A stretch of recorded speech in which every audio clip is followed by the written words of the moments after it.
morning, good morning. How's everybody doing today? This is the 16th November, and we're walking into the New York session here, pre-New York session here, 16th November. Um, Let me see here. All right, perfect. Hope everyone had a great weekend, man. This weekend, I didn't even look at the charts at all. This is the first time I'm looking at the charts right now. So it's kind of overwhelming to look at the charts. So I'm gonna take some time to kind of like see what's going on, what we can do. I mean, for the most part, it seems like we created a support on GBJPY. So let's do some fresh analysis here. Let's get some fresh analysis done here. Let's see this. So gonna bring up the chat.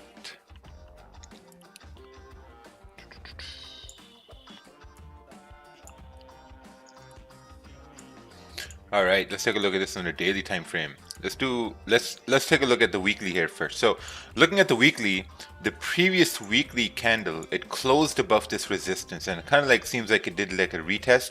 But at the same time, the previous weekly candle, it also closed below this consolidation area 138.340, right? So let's take a look on the daily time frame here. Let's see what's going on. So daily is basically bouncing off of a very strong area here. It's around 137, 800. This area was rejected back on the 12th October, and the previous daily candle closed bullish at this point. So now what we got to see is that, okay, if this next daily candle is going to continue bullish, or is it going to come down to break below this support, or break below the support to continue down? That's something we got to look at. So let's take a look on the 4-hour time frame now. So looking on the 4-hour, this is the support on the daily. So let's just make this a little bit thinner here, so it's much more better looking right now. All right, awesome. So basically on the 4-hour, we're in a range. We're in a range between 138.370 and 137.600. If you measure this range, this is a 75 pip range. Pretty big range to take trades in, actually. So looking on the 1-hour time frame, what we see is that during the London session, we basically had a big move down with the London Open. We came all the way down towards 137.690. So if we came down, then there's some sort of a probability that price may come up now as it's coming up, and it may form like a minor resistance to retest this low. This is around like 35 pips away, not too bad, so that could happen. So let's take a look on the 30-minute right now. So looking at the 30-minute time frame, what we see is that this is some sort of a consolidation area, right? So I think the reason this was a really good move. Whoever caught this move with this candle moving bullish to continue up, since we had this clean range to the left hand side, man, congratulations, you got a very good move over here. Look at this candle's 24 pips, you got 34 pips here. So I think we're reaching some sort of a consolidation area to the left hand side. Looking on the 15-minute time frame, we can see how the bodies of the candles are getting smaller and smaller. So if price does continue moving bullish, so I want to see how far it can move. So if we go till here, it's like 10 pips, 12, 13, 15 pips. So not enough range. I don't think it's enough range for me to comfortably say that I can take buys at this point, right? Because I do see that there were candles that moved up pretty fast. So maybe this was the trade here, right? This was a buying trade here. So I'm not going to look for buys over here. I may look for some sort of a minor resistance to be formed for price to come down to retest this low. Yeah, that's something I'm going to look for here. So I'm probably going to lay back here and just let price do its thing. Probably comes up. We can see that on the 1-hour time frame as well, we had some sort of a rejection over here. So just going to wait to see how this candle closes. All right, what's this? GJ 15-minute chart stops above this candle here. Entered another position when 15-minute closed bearish. Enter the first one here. Oh, nice, beautiful. 20% stock got stopped at a break even. Yeah, so I'm gonna wait. Looking at gold. Gold is also kind of like ranging. Looking at it on the oh yeah, on the 4-hour time frame, it's still ranging on gold over here. Let's remove all analysis here. So we're basically having a support form in 1887. We have a resistance formed at 1897. It's like 100 pip range here. It's a pretty big range, right? But very tight. Like, look at the candles, how they're printing right next to each other. If we drop down to the 30-minute time frame, this is what's going on. I mean, we got a support down over here in the 30-minute time frame. We have a resistance up over here. And then we have another resistance at this point right over here. So we got these really, really small ranges over here. So gold is going to be pretty difficult at this point.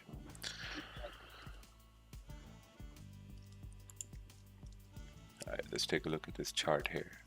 This is sell if bearish candle forms over here. I agree with this. Buys above this area. I agree with this because this is like a lot of consolidation at this point. Could you explain that buy you said about GJ because price came down heavily, so now it was a valid buy to take? No, I never said it's a valid buy to take. I said it's a very difficult buy at this point because as price is coming up, we're looking left, right? We're looking left. We see all these candles consolidate.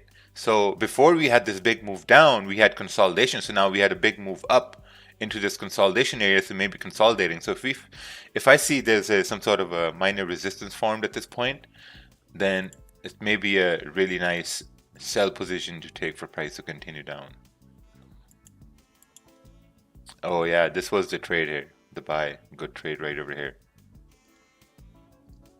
Once this candle closed bullish at the support.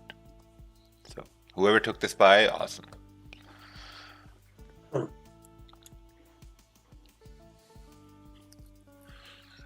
Hey, Roger. Hey.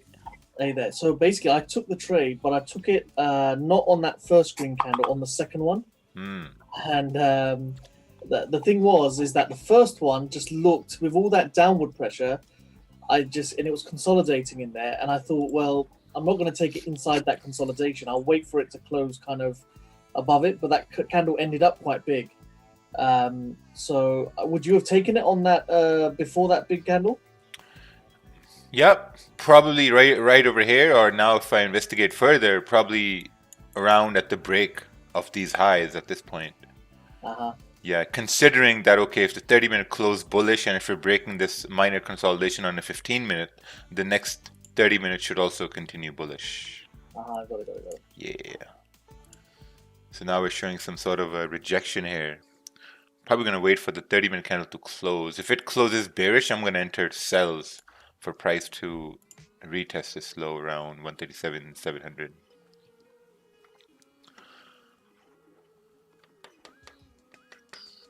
So when price is in a big range like it is now, 60 pips, and price moves heavy down, does it make sense to buy, or would you wait for a resistance to form to retest the low? I'd probably wait for a resistance to form to retest the low. But price made a low, kinda, so how could you anticipate that big? Well, we can't anticipate it, but what we're seeing is that the candle is closing bullish at support. And what we've learned is that if a candle, like a 30-minute time frame, the stronger time frame candle, if it closes bullish at a support, then there's a higher probability that price may continue going up. And then you look at left, you're like, okay, if it's gonna continue moving up, is there any consolidation, or do we have clean moves previously? Right, so we had clean moves, so that's why it made sense for it to continue up the way it continued down. So, yeah. Hey, Roger. Hey, Sacha. Hey, if you look on the left, also, that's one of the reasons I took that buy. It's because it was creating support at the support. But if you look left on the 13 Friday, that's exactly the same place that it rejected. So it's kind of an extra confirmation. You can anticipate the same kind of move, no? Oh yeah, we rejected this area at London close.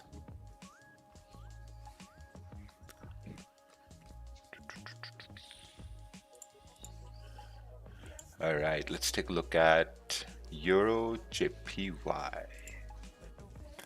Euro JPY. Ooh, we're still in this range. These ranges were drawn on Friday. Still ranging on Euro JPY. Let's take a look on the daily. Wow, daily's in a tight range over here. Looking on the 4-hour time frame. 4 hours also ranging. We got a support down at 123,700. Looks like we're also tapping into a resistance at 124. Right over here. Yeah, it's a very nasty range. Your JPY is a no trade area here today. It's extremely difficult. Yeah, it's a no trade zone on your JPY. Just gonna wait on GJ here because we got this consolidation here, and we're kind of like, you know, I don't like to buy it because if we move above, right? Let's say we move up. If we move up from here, the first minor resistance is like 9-10 pips away. So buy from this point up till it makes no sense because there's no range, right? And then let's say if we move from 138, let's say someone takes a buy at 138, 180 for price to move up. This is like 19, 20 pips, but at the same time, you got this wick rejection 9 pips away, and then consolidation over here 10 pips away, and then more rejection 16 pips away. So, I mean, it gets pretty difficult at that point. So, yeah, I think there's going to be a little bit of waiting involved at this point to see how this candle closes. I think 4-hour candle turned bearish because of Brexit RHMPs. Oh yeah, let's take a look at that. Let's take a look at that scenario over here. Let's take a look here. Let's take a look at news first. So we had a little Brexit news here. This is the previous Brexit news here. Okay. Let's take a look at calendar, what's going on here today. We have no news, nothing really important happening. Core retail sales on Tuesday. This is going to be interesting. Wednesday, nothing really happened. Like a lot of pound news on Wednesday. Could see some sort of a lot of volume in the pound. CPI for CAD. Thursday, we still nothing really happening. Okay, could be a pretty easy day. Like, I mean, any surprised fundamental announcements that could really move price. You know, we can always keep that in mind. But for the most part, seems like it could be a pretty easy week. Can you please tell us what can happen in currency from long side in this years? I have no idea what that question means. What can happen in long side in these years? And that question is followed with a wink. Absolutely no idea what that means. As if I'd understand what that wink means. Some secret thing. Yeah. Come on, Gulag, you gotta work with me here. It's Monday.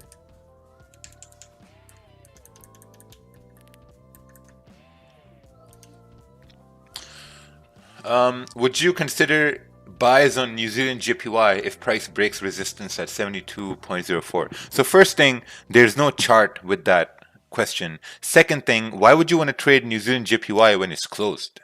Because the New Zealand banks are closed at this point. Yen banks are closed at this point. So basically what's moving New Zealand JPY is the movements in the USD. So maybe try to trade New Zealand JPY in the Asian session when it's going to be open and will have more volatility.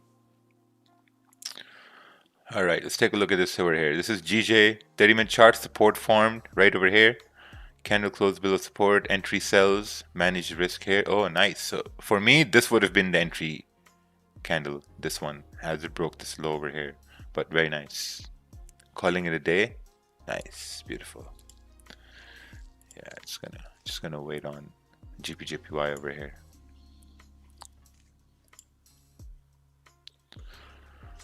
See, I want to enter when this 15-minute candle closes, but at the same time, you know, I want to be very disciplined here on a Monday and wait for a 30-minute candle to close. Because the worst thing I want to do on Monday, well, something I don't want to do on a Monday, is trade based on a smaller time frame, which is sometimes weak confirmations, and take a loss.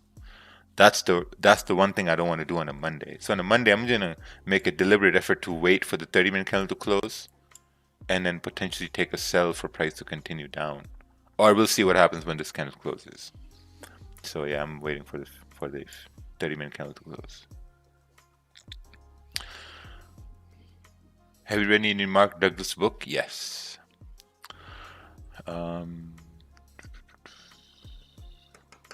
Can you take a look at USDCHF? No.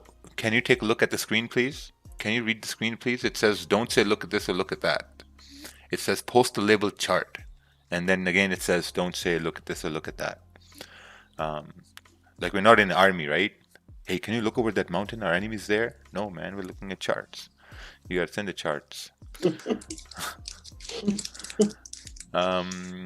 Would you buy gold at... the refugees. Yeah, the refugees are in there.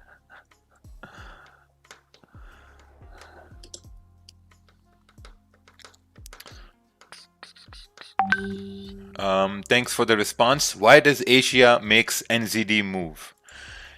Asian session makes NZD moves because you have to take a look at the time, right? If you look at the time, if it's 8 a.m. in Asia, what time is it in New Zealand?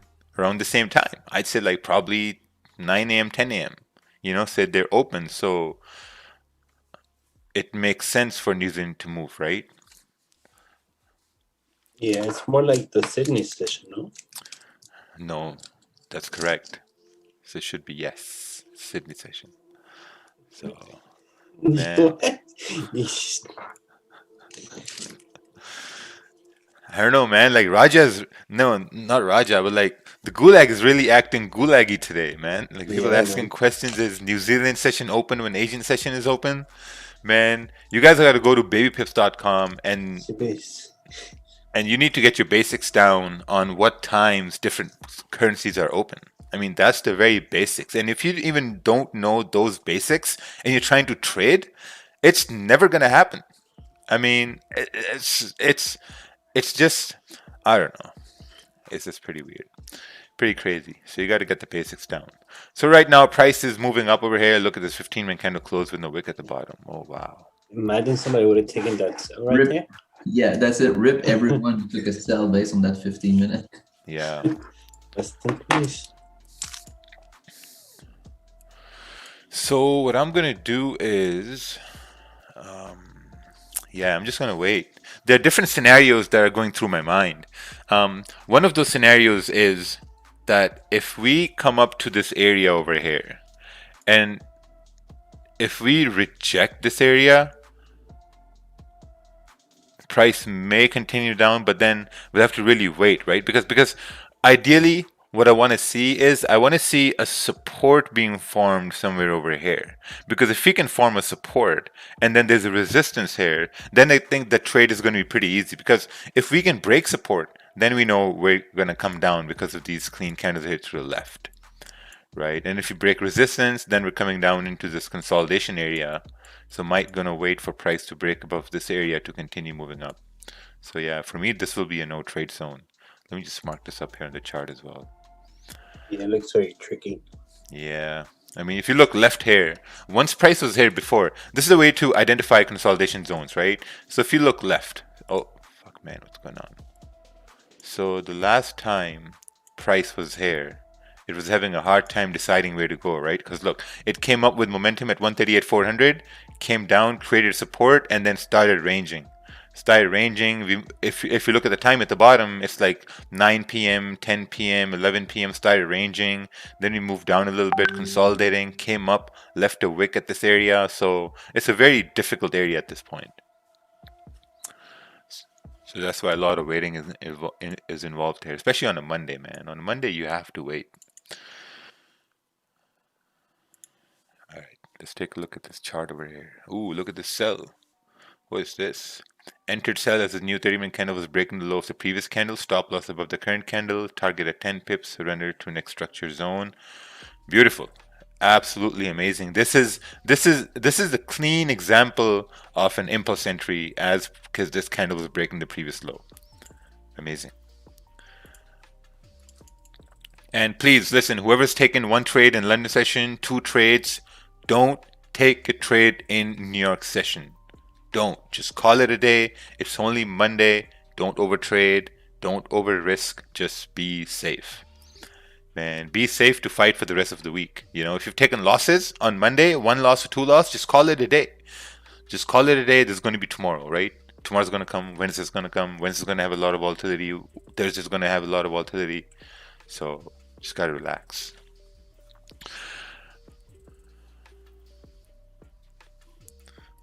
All right.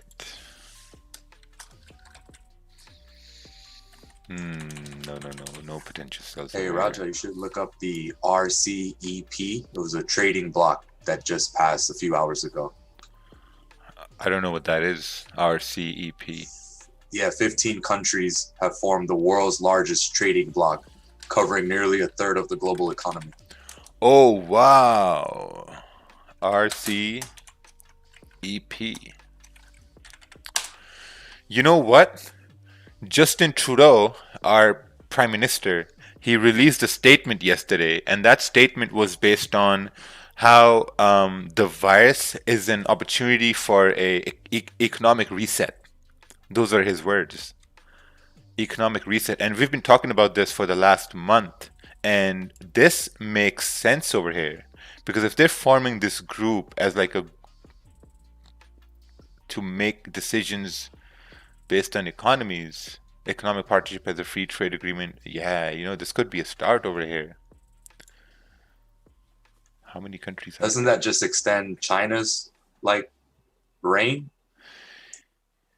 China's not in here, right? I don't think so. China Is included. That's why India didn't opt in. I'm oh reading. wow, it's crazy. What's this? 15 Because if countries. India opted in, holy, whoa, that would have been it. Yeah, 5 regional countries with Asian free agreements. Oh, this is crazy. This is like EU. Yeah, this is like EU. Like when the European Union was made. Yeah, man. 2021 is going to be a Jumanji 2.0 because no one has seen these things happen before.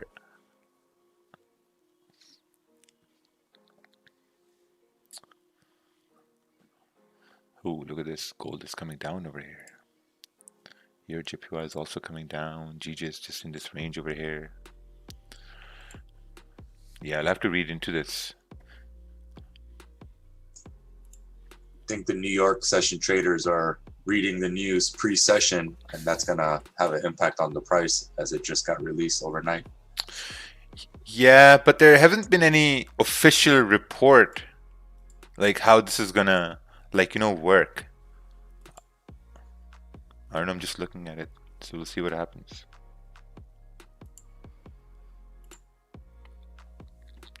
Oh, wow, gold is dropping over here.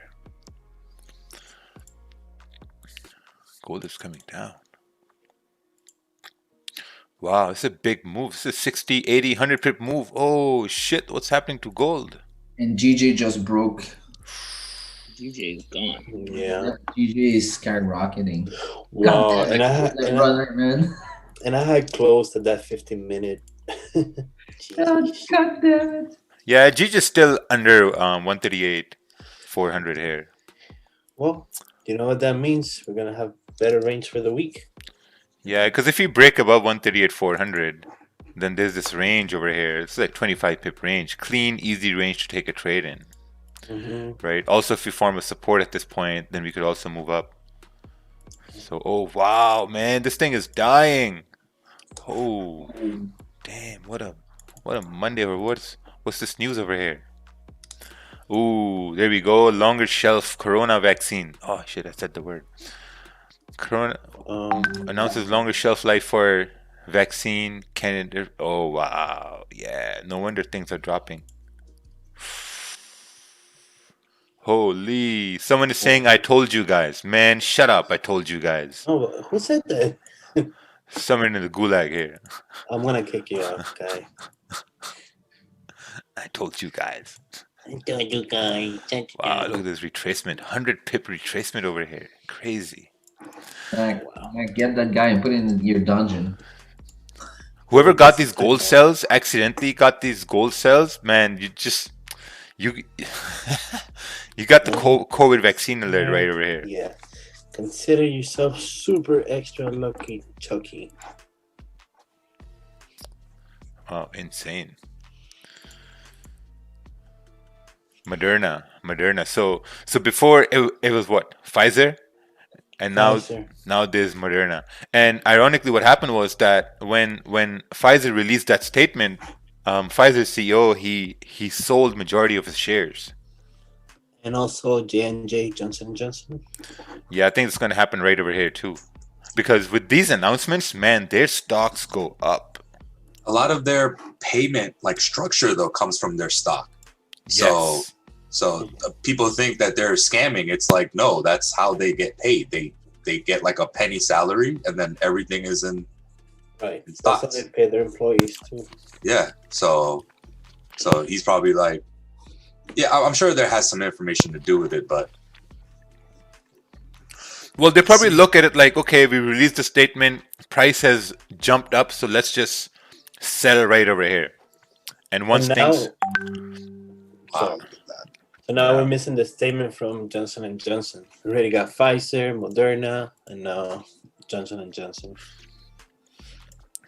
nice. So What about Regeneron? That was the people that gave Trump the miracle thing. I don't think they're in it. It's just the three of them: Pfizer, Moderna, and Johnson and Johnson so far. oh wow, man, this thing is going. Well, what's the name of that company you mentioned? Regeneron? Regeneron. Let me look it I up. believe that was the name. Sounds like a transformer. Regeneron.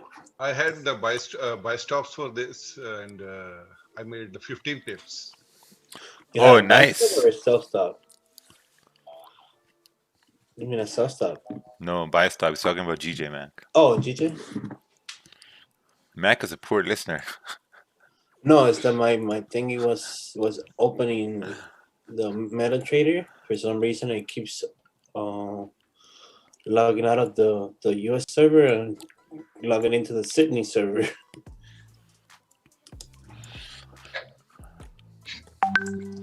Anyone knows how to fix that? What was the problem? Sorry. On the on my trader's domain, or let's say on any other also have Vantage effects, the server logs out and logs back in, but into the Sydney server or maybe London, which pings me to. Is your VPN? No, I don't have any VPN. Guys, I think you guys can have a private conversation and Oh, no. fix that issue, but not on the live stream, please. My bad.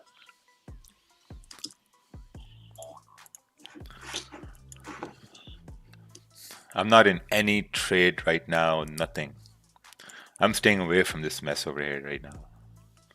And I'm crying right now that I closed my. I'm just literally like crying hard right now. Yeah, I'm just looking at levels where this thing is reaching up, because like we broke above 138,400, broke above 138,660. Now we're possibly continuing up towards 139. Just like the other day when Pfizer released announcements and things just started moving up over here. And you know, Raja, I'm regretting why my TP was only 15 pips. Yeah. Yeah, right now, I mean, I don't know. Just gonna wait. Let's take a look on the daily over here. Ooh, daily did reject that area. Wow. Daily candle, bullish, boom, filled the wick, continued on. Does this mean, are we gonna continue all the way up towards 139,700? Is that what we're looking at? Let's take a look on the 4-hour. Man, this is a massive, massive candle here. We'd want to see some sort of structure here, honestly, because now we're moving into a structure zone. So I think if price can come down and create some sort of a resistances or create some sort of a bearish candle to break the high to continue up, I think that's something I'm going to be looking at. But so far, I'm not really getting enticed to take any trade, not getting into any FOMO, nothing.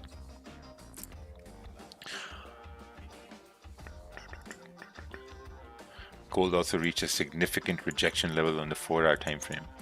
See, last time gold came down here around London, it tapped into 1864 and rejected it, and now it's coming back down to this area here.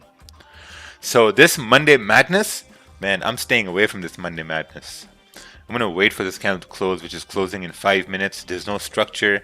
Can't take a sell. Can't take a buy. Can't do anything at this point. So need more structure over here. But look where we closed. We closed below 138,670.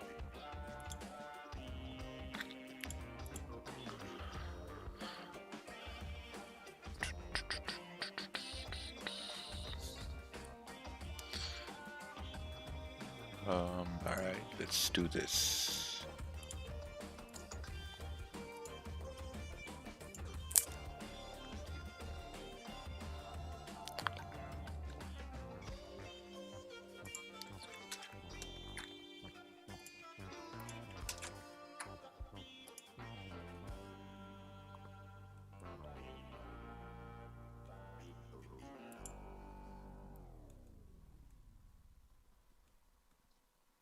Actually, Raja, last night when I went to sleep, on the previous daily wick high, I put a buy stop and went to sleep. And when I wake up, and during opening my computer, that got activated and gave me 15 pips. Oh, nice. Yeah, it's pretty good. Hey, you missed the move.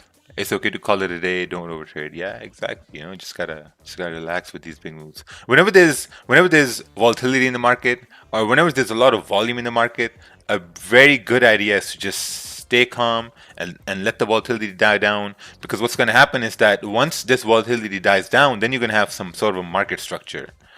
So that's what I'm waiting for here. Some sort of a market structure to form so that we can know that, okay, are we going to continue up to fill this wick, or are we going to maybe correct this move down a little bit? So just waiting for that now. The very best news in all this is the vaccine is ready. Yeah. Ooh, your JPY also moved up over here. Broke out of that range. Man, now we got these things to look out for. First thing, we had Brexit to look out for. Now we not only have Brexit, but we also have these surprise announcements, like with this vaccine to look out for. But that's good, because anytime we're in buys, you can expect the surprise announcement from the vaccine. It's like being in a buy with Brexit. Oh, Brexit news comes in, boom, price moves up. Actually, right now, every Japanese pair is dropping. Yeah. If you take a look at the US Japanese yen, it's also huge move over there. Yeah. Yeah, and the reason why it's dropping is because that's optimism for the US dollar, because if the vaccine is ready, then that means it's positive news for all the major economies, right? And the yen's a safe haven. So if the US dollar goes up, yen goes down, gold goes down. All right, let's take a look at this chart here from the Gulag. This is GJ 4-hour. I'm in this trade from last night. How do I manage since I can't close partials? Well, either you secure profits or you put stops at break even. You can't close partials on a 1 cent, that's true. So either you secure profits or you put it at break even.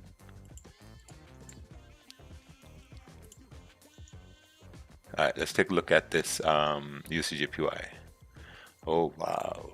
Big moves on UJ. How big was this candle on the 4-hour? Oh, 60 pip move. Yeah, that's quite a move for USDJPY. That's quite a run here by Mr. UJ.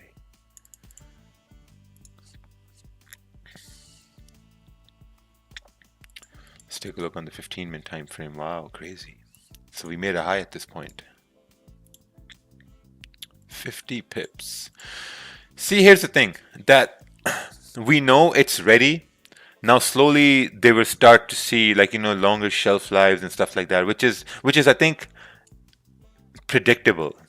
Because obviously when you have a vaccine that's going to be sent all over the world, it needs to have a longer shelf life. So I think these moves are really going to move the market. So we'll see what happens at this point. I mean, we're rejecting that area. If we do form some sort of a support in this range, let's see this range here. It's like a 24, 25 pip range. Could be a good move up. So we'll have to see if the price really forms structure or not. I know it might seem like a long shot, but I honestly think that the weekly wick will get filled to the downside on gold. Let's take a look here on the weekly wick. You know what? That may happen. Because, if this weekly candle is coming below these areas, and if it can close bearish, not only next week can fill it, maybe this week can fill it too. So let's take a look on the daily time frame here. So on the daily, we have this support, right? And this support is an extremely strong support on the daily, because if you look to the left-hand side, it matches up with this support here as well, which was formed back in late September here. So now if we go down to 4-hour time frame, go down to the 1-hour time frame. Yeah, so basically on gold, you would want to see a minor resistance formed and then price to come down to retest this low. So we'll have to wait over here. Are you going to take that stuff? Oh, absolutely. Everyone's going to take that stuff. You can talk all you want. I'm not going to take it, but in the end, you're going to take it. Because that's the way how it goes.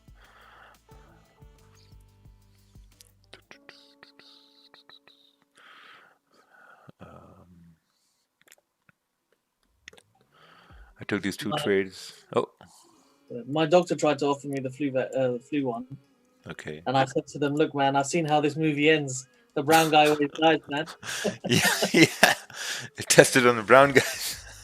I'm not doing it, mate." Man, but this is different. This is definitely very, very different. All right. What's this? Hey, I took 2 trades today in London session. I'm now done for the day. Oh, beautiful.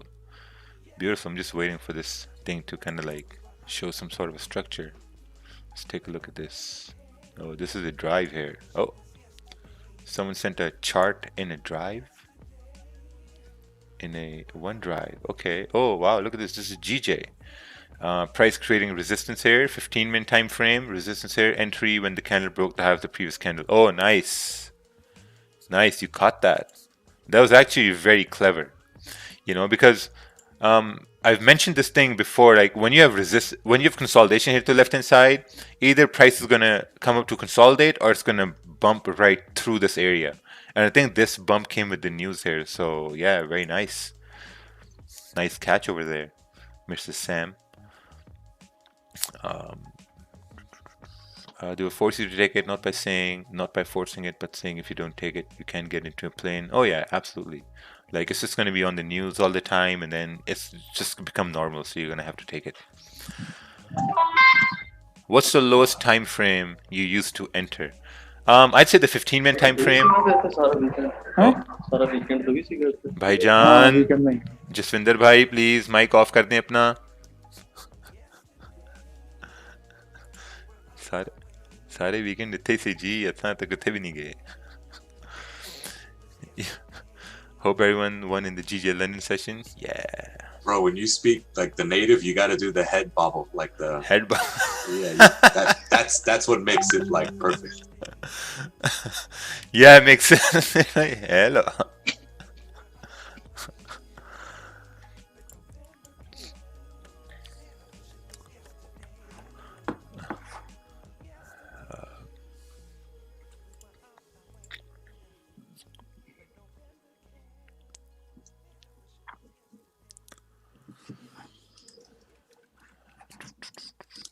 Oh, what's this? My overtrading was rescued by that blue rocket. Lesson learned for today. I'm up 60 pips. Oh, $60. Yeah, that's it. Can't overtrade. Like right now, I know some people are getting antsy about being in a trade. They're getting antsy about making a quick dollar from this fast move. And man, trust me, instead of making a quick dollar, if you just focus on waiting for a candle to close and waiting for structure to form, you're going to have a much better stress-free trade. Because you're going to plan it, you're going to execute it. If it works, you're going to be like, hey, yeah, I planned this trade, it worked. But if it doesn't work, then you're going to kick yourself in the head with saying like, oh man, I tried to take this trade and it didn't work. But if you planned and you lost the trade, then you're going to feel okay about it. Because when you plan a trade, not only you plan to take profits, but also you plan to like, see how you can manage your risk at that point. So me, I'm just waiting here. For what? Probably for some sort of miracle of a market structure and then take a trade. But yeah, I'm just waiting. If this 15-minute candle closes bearish and the next one breaks this high, then I might be looking to take a buy for price to continue up. Oh, this is a 28 pip range actually. It's not that small range. Yeah, if we break this high, we're not only gonna come up to fill this wick, but also we're gonna continue moving up. So it's gonna be a nice impulse entry. So got 4 minutes left over here, so gonna wait here. Hey, just want to thank you for teaching me the discipline. I don't think discipline can be taught. I think discipline can be copied. So when you see someone do the same thing over and over again and they have good results, then you're basically forced to copy that behavior. I think that's the thing about discipline. And when we started before we started these live streams, what we used to do is we used to have private sessions, private New York sessions and stuff like that. So some people, did really well in those sessions and some did not do well, just like the majority of the gulag here. And what happened was that the people who were doing well, the people who were not doing well, they kind of saw that, and they kind of like saw that, okay, this person's doing well and is only trading, let's say, the pre-New York or New York Open, and that's it. So maybe I want to copy that. And when they started copying it after a few months, they saw that profitability, or maybe they saw that now they were losing less because they were being more disciplined. They were staying consistent in taking like 1 or 2 trades a day. So those little tweaks, they work. Like normally whenever we look at the chart, we're like, okay, what, we had a big move up. If we form resistance, we may drop down, this and that. So those things you have to eliminate from your trading. Like those impulse entry thoughts, whenever price moves fast, you're like, oh my god, what happened? Oh, price moves, oh, take a buy, oh, take a sell. No, that's not trading. That's monkey gambling. Yeah, that's a new word I want. That's monkey gambling. So you don't want to monkey gamble. Yeah. Don't want to monkey gamble on the charts. Monkey business and gambling. Yeah. If the opportunity presents itself, would you take an entry as the current candle breaks its own high or low? No. No. So I'm just gonna wait for this candle to close. What's your opinion on getting funded? I think the only reason you should look for funded accounts is that if you have a small account and if you have been consistent on that small account, then it makes sense for you to get a funded account. But if you're not consistent on that small account, it makes no sense to go get a funded account because you're gonna have the same bad habits on that big account. And bigger accounts doesn't mean bigger profit, it means more stress because you haven't seen those numbers fluctuate ever. So you can imagine someone who's never traded a $10,000 account and they go on to get a $100,000 funded account. Just imagine the type of effect it has on your brain when you see those big numbers move. Action. Yeah. All right, let's take a look at this chart here from the Gulag. This is, US 30 entered here when price breaks the high. Oh, beautiful. Second profit. Oh, shit. This is also US 30 move up as well. I remember Ted caught this move. Right here. 9th November. Ted caught this move. And then it happened again here today, but not as big. That's surprising. Not as big. We tapped the highs again. So 30,000 is like the highest high US 30 has ever reached. 30,000. Yesterday I saw some charts where people were trying to sell US 30 since it's at a highest high, and I mean all candles were just making higher highs and higher lows.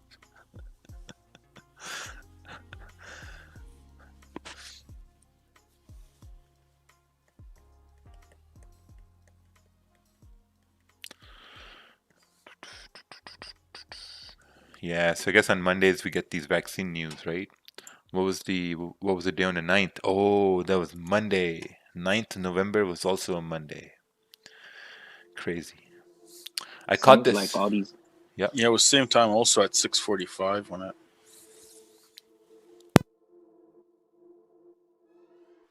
Seems like all these vaccine companies are saying that they have problem with vaccine for COVID, man. That's like going to be the new trend. So all these CEOs could dump their stocks. Yeah, I was reading something about how they have a third-party seller so they don't get caught for insider trading. But the thing is that it doesn't mitigate against, executives of a company doing political moves within their company in order to have, the stock swing their way. And then when it comes out, then, they're profiting regardless. Oh, yeah, absolutely. Really appreciate you doing the live stream. This really helped me. And then, oh, nice, beautiful. Yeah, so right now the 15-minute candle closed. So just waiting here. 15-minute candle closed above this previous resistance area. And if we start forming support at this point, or if we start breaking the high over here at 138.700, I think that could be a continuation moving up towards 139. Something to keep in mind. Looking at gold here at the same time, gold is just Yeah, just gotta wait for gold here too. Do you use indicator like SMA or EMA? No. Do you think the big players knew about the vaccine results before the news being released? Yes. Whenever I see big moves happen, I'm always thinking that someone's out there and they know more information than us.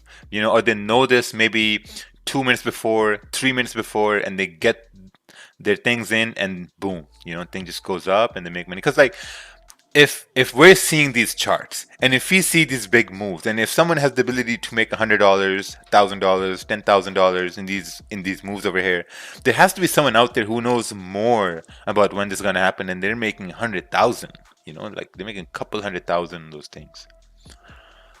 100% trading like There's that a happens. movie on Netflix called Hummingbird Project, and it's about milliseconds, getting the information like 15 milliseconds faster. Oh, what's it called? Hummingbird. Hummingbird Project. Hummingbird Project. The Hummingbird Project. All right, I'm gonna watch this tonight. High frequency trading and ultra low latency direct market access. Oh, crazy movie.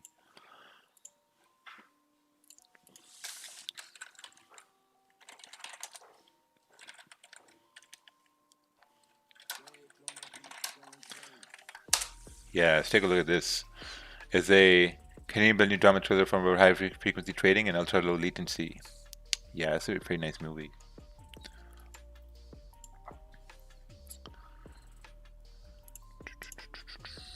Yep. What do you think about this long-term analysis? I have a buy stop. All right, let's take a look here. Let's take a look. GJ 1 month chart. Yeah, looks good. Looks good. GJ is going all the way to 250. I think you'll have to wait probably 10 years, 7 years for price to go to 250. But it's going to get there. You have a right idea. I mean, if it breaks the trend line and maybe by the end of 2021, price can go to 164 and it gets activated. It's pretty good. I mean, what more can I say, man? You got price going to 250, which means the pound has to be the superpower of the world. I mean, it was at 250 in 2006, 2007. But look how long it took it from down here all the way back up into 200 from 2012 till what's this 2015. So 3-4 years. So man, once your buy stop gets activated, game's on. So all I can say is good luck. Maybe your children will get the benefit, Roger. Well, his children, not mine. I'm not counting. You're not following his plan. At first, I saw the 1 minute. So I thought it was 1 minute, but I saw 150. Oh, that's 1 month. Yeah, I saw the price. That's what I saw too. 1 minute, then saw the price. I'm like, yeah, no, it has to be 1 month. Yeah. So I think if you do the same analysis on the 4-hour time frame, on the weekly time frame, daily time frame, that will make much more sense. Because here it makes no sense at all doing it on a monthly time frame. Like, so try to do that on like a daily, the 4-hour or something like that, right?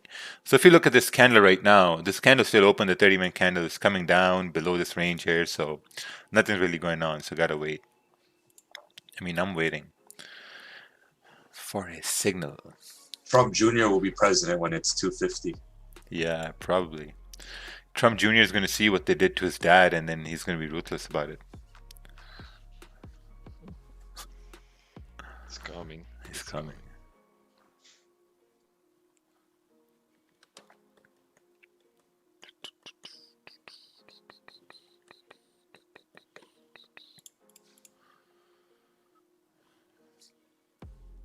Ooh, 5-minute created that minor support. I don't want to take any risks on smaller time frames. Yeah, it's gonna be like a fake out. Yeah. Yeah. I mean, if it does come down to fill this whole move up, it is what it is. Not really enticed to take any trades today. Haven't really formed the kind of structure I like. Your JPY is also retracing. Gold is also trying to move up here a little bit.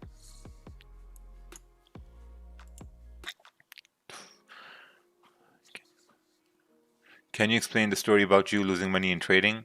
Yeah, I overtraded, I lost money, and then I stopped overtrading and started to lose less money.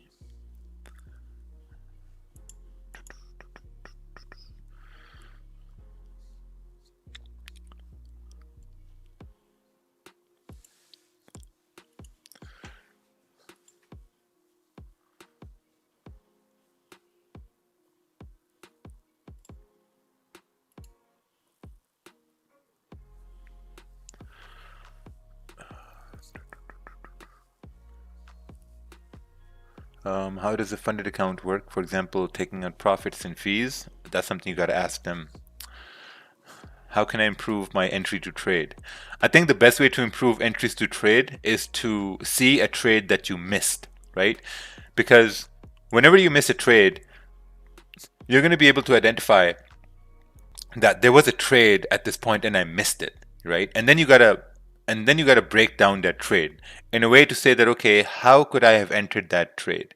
And once you can figure out how could you have entered that trade, that same setup is going to happen maybe like next week, or it may happen the next day, and then you're going to be ready, right? You may not be ready enough to execute on that trade, but you're going to be ready enough to say that, okay, you know what, I saw this happen yesterday, and there's a high probability it's going to happen again. And if that happens again, now your confidence in that particular setup is going to increase a little bit, you know. And when that same situation happens, let's say next week, you might be confident enough to execute on it, probably with not your normal lot size, probably with a smaller lot size, but you'll be able to execute on it. And once you're going to execute on it once, then your confidence is going to go up a little bit more, saying that, okay, like, you know what, I saw this happen 2-3 times, and this fourth time it happened, I executed on it, it worked, you know. So then your entries just start to get better. You know, entries don't get better just from watching one webinar. They get better by consciously looking at the trades you missed. Like sometimes I look at the charts and I deliberately look to see that, okay, let's see if I can miss out on some trades.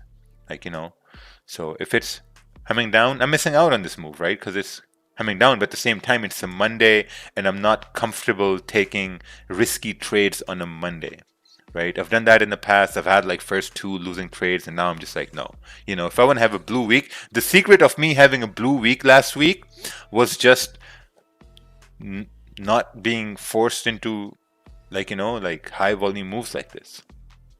Just relaxing when price is moving like this, having no FOMO, nothing. Because like, look, this same move happened last week, you know? So what's there to say that these same moves are not going to happen anymore? Can anyone tell me whether Raja is looking for buys or sells on GJ, as I cannot put my sound on in a sociology lesson? Cannot hear anything. Right, 1 for sell, 2 for buys. Yeah, 1 for sell, but he can't hear you. Last week on the news, it went up by 200 pips maybe, but why today it became fake out? I don't know. No idea. It's the way market moves. I mean, if you look at it technically, we reached 138,700, which was a rejection level. So once price reached there, it closed below that area. Then, you know, obviously it had to come down, create support over here, and then move up. But it's breaking the support and coming lower. If you just bought 138,500 above that resistance, just be careful. Sounds like somebody's holding that trade. Deadly. Like sometimes, like when price moves based on fundamentals, we can't solve why. Sometimes we cannot just solve why, and we have to accept it. We can't solve every part of the move in the market. And most of the time when there's news, it's corrected right after.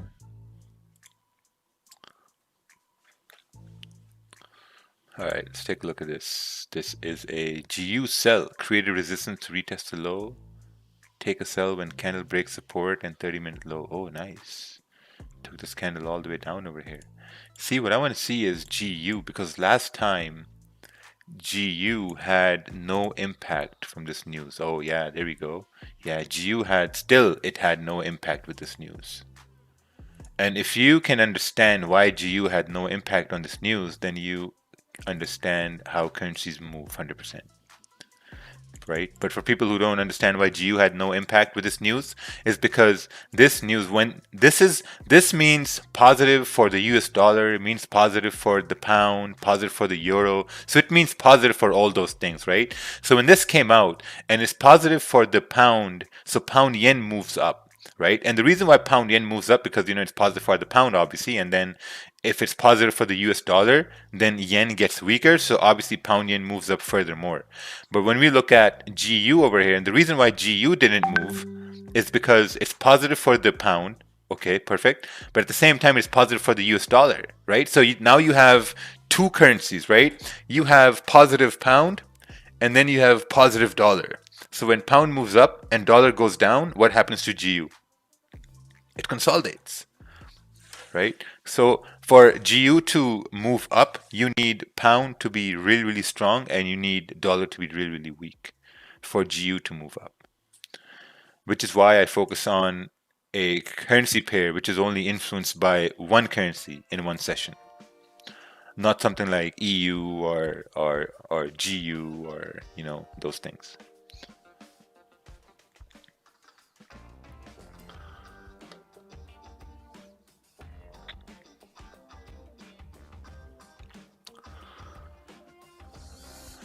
Then why is it not positive for the yen? What kind of dumbass questions are these? Why is it not positive for the yen? What you need to do, you need to go read about how currencies work. That's what you need to do. You need to go read about what are safe havens, what happens when the US dollar goes up, what happens to yen, what happens to gold. I mean, these are just basic things. And I'm sorry, if you're getting offended by this, but I mean, you have to understand, we have around 3,000 people here, and a lot of those people are experienced people. So when you come in here asking things like, why didn't yen go up? I mean, you really have to go read. Go read. Take some sort of a small economics course. Like if you go to Google, right? Let's go to Google here together. And we write, what is this over in the way? All right. We write free economic courses. There we go. Look at this. Course.ea. You have courses here. You have courses here. You have free courses over here. You have learn economics for free right over here. You really need to read these things. Get some sort of a foundation for currencies and how economies work, and then start trading. Man, we have people who start to trade if they see some guy on Instagram with a Lambo or with some cash, and they're like, "Oh, I can do this too." No, it's not that easy. Right? It's not that easy. Like, I'm not gonna sit here and sugarcoat things. No, I'll say it how it is, because man, if you think I'm savage, market is way more savage. If you guys go on khanacademy.com, KHAN, there's a free economics course. It's really good. Khanacademy.com. Yeah, Khan Academy is pretty solid. It's really step by step, and the guy takes care when teaching out those fundamentals. Yeah, I like it a lot. A lot of macro, microeconomics. It's got everything on it. Okay, perfect.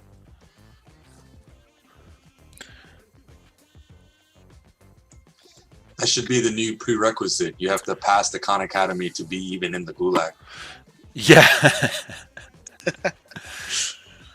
Yeah, I'm gonna try to get like a Dropbox on the live stream. So when you join the live stream, the first thing it's gonna ask you is to submit a certificate from Khan Academy, or something, a proof that you know about economics.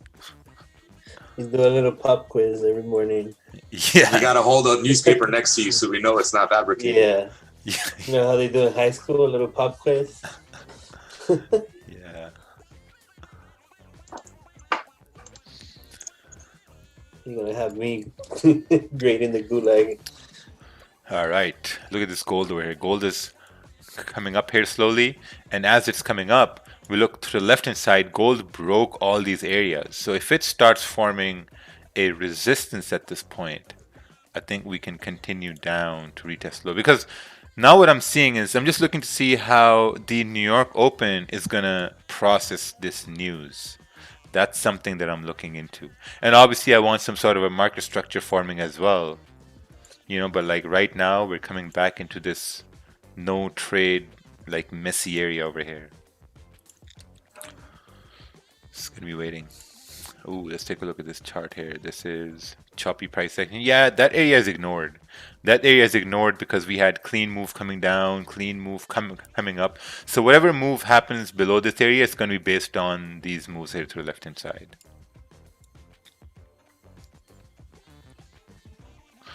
Is this chat and stream for experienced people only, for those who don't need to learn? Well, Curtis, we can do two things here, right?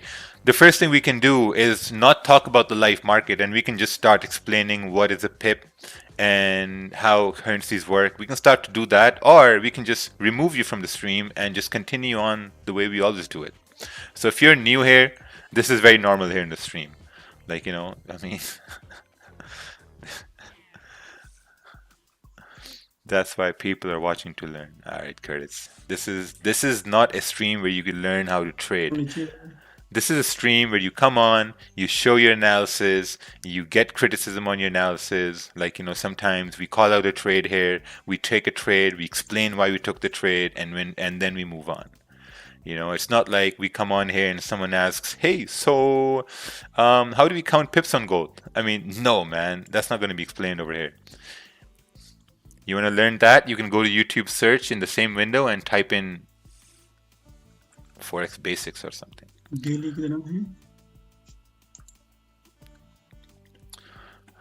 Yeah, I had a great weekend this weekend. All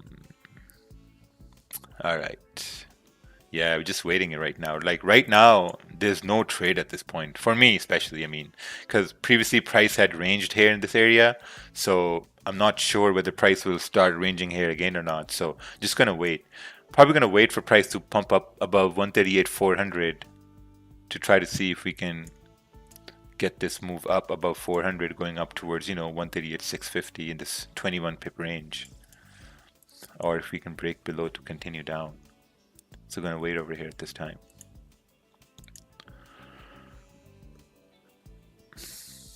All right, let's take a look at this chart here coming in the gulag, and let's see here what's going on.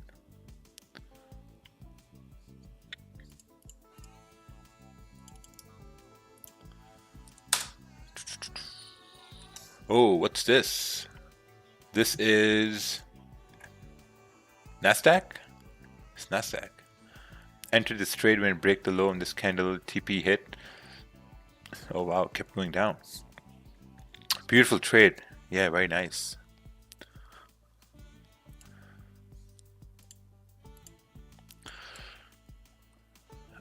Do you prefer to have a no spread account and let the broker to earn commission, or do you have a spread account? Sorry for spamming, just want to know your opinion. I have a ECN account where I pay commissions. Spreads are lower. The only thing is between spreads and commissions, if you have an ECN account, your spread is going to be lower, no doubt, right? But at the same time, you're going to be paying commission. Now, commission is probably going to be 1 pip. But if you have a standard account, your spread is going to be higher. Your spread is going to be maybe like not 7 pips, but like points, right? Like 7 to maybe 10 points higher than what you're going to get on the ECN account. So getting on an ECN account, you're probably saving like maybe 0.2 pips, 0.3 pips max, maybe 0.5 pip max. That's all what's happening. Like, you know, but from an entry perspective, it looks good because your spread is lower, and then you go in profits quick because the spreads are smaller. But at the same time, you're paying commissions.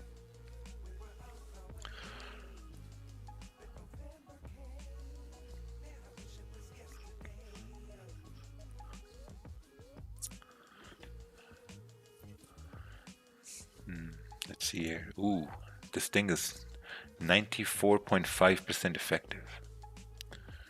Crazy. Cambridge, Massachusetts. So it's going to be a race to the vaccine. Like all these companies are going to get together and it's going to be a race to the vaccine. The next one is going to come out saying 98. 98.6% effective.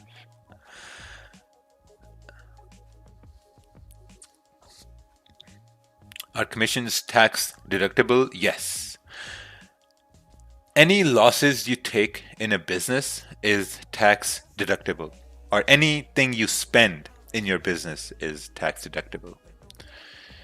You just gotta really push it.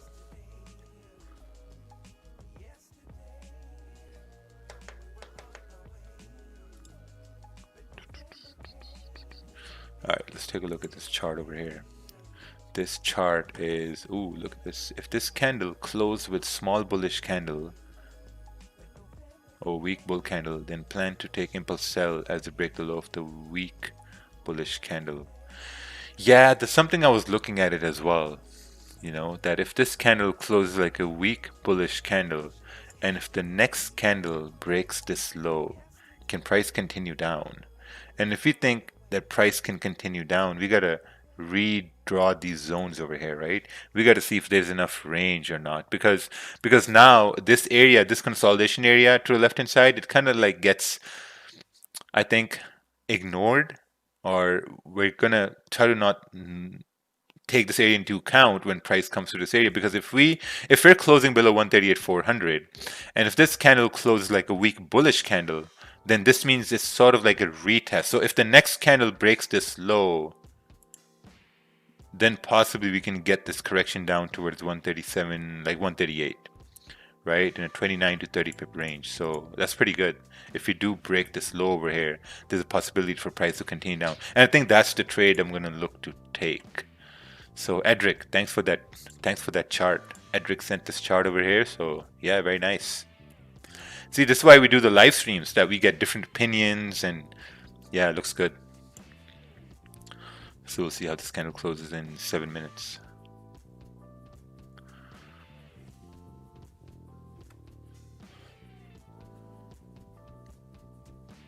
Hey, I'm in Toronto, Canada. Is there any accountant you can recommend for Forex tax calculations, or should any and all accountants worth their salt be good? It depends, right? I mean, the previous accountant I had, we were paying him like $1,600 for every filing.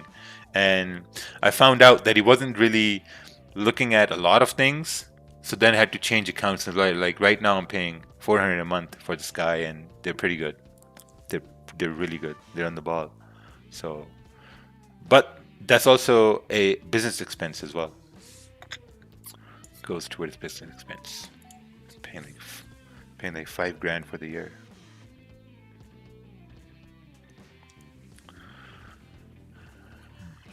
Quick question on AUD USD.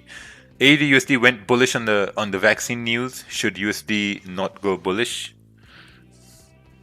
Yeah, it should. But like, what's there to say that it's going to continue moving bullish with this news, right? Because we still have NY Open in 20 minutes, and we have to wait for that, and we have to see how the NY Open is going to absorb this news. We have to see how NYC Open, the stock market open, is going to absorb this news as well, because one thing this is going to change, this is going to, okay, if we look at it from a stocks perspective, now I may be wrong, you know, so someone who knows about stocks, just calm down. I may be wrong. NYC, when NYC opens, they will have a huge impact based on this company here, right? So yeah, we gotta wait for those. We gotta wait to see how it's gonna have an impact there when it opens.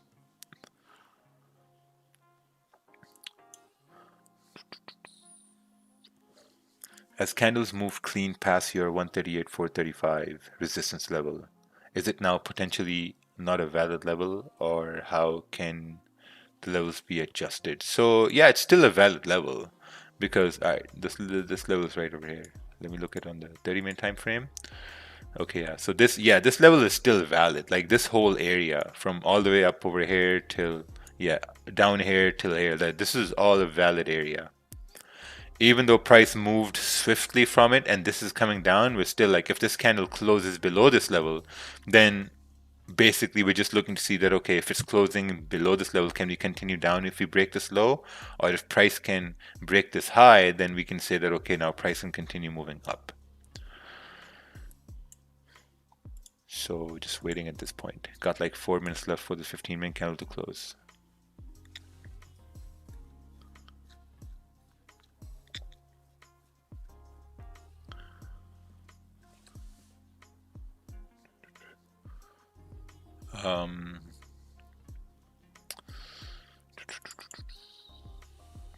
People are asking about the leather store I showed yesterday. I have a lot of eggs, and I have eggs in different baskets. So I don't think it's important to show all my eggs, where my eggs are in all those baskets. All right, what's this? Is it that you wait for resistance to be formed in an uptrend to see if it will break to continue and wait for support to form in downtrend to break and continue? No, basically in uptrends, you wait for support to be formed for price to continue going up. So we'll have to wait at this time here. I mean, once this 30-minute candle closes, we still got time, so we can't really talk about that right now. But what we can talk about is the 15-minute here. So if this 15-minute candle closes bullish and the next one starts breaking the low, yeah, I think that could be a pretty good idea to continue down. But when I'm looking at a buying idea, maybe a 30-minute candle closing bullish can, I don't know, we'll just see when that candle comes to a close. Gold is also coming up over here. Needs to form some sort of a structure to say if it's going to continue moving down or what's going to happen at this point. Right, some sort of support. See if we can correct that move. What's this? GJ. If the 1-hour candle closes below 4-hour level, I will take the impulse sells based on 30-minute. If it closes above this level, I can confirm this has a retest of broken resistance to meet the previous highs. Yes. So first step is to see how this 15-minute candle closes. 2 minutes. 2 minutes. I hate looking at hella charts by Quaz the Kid. Yeah, that's why you focus on one currency pair and then that's it. You just focus on that one currency. That's why I only focus on one pair, GBJPY, and that's it.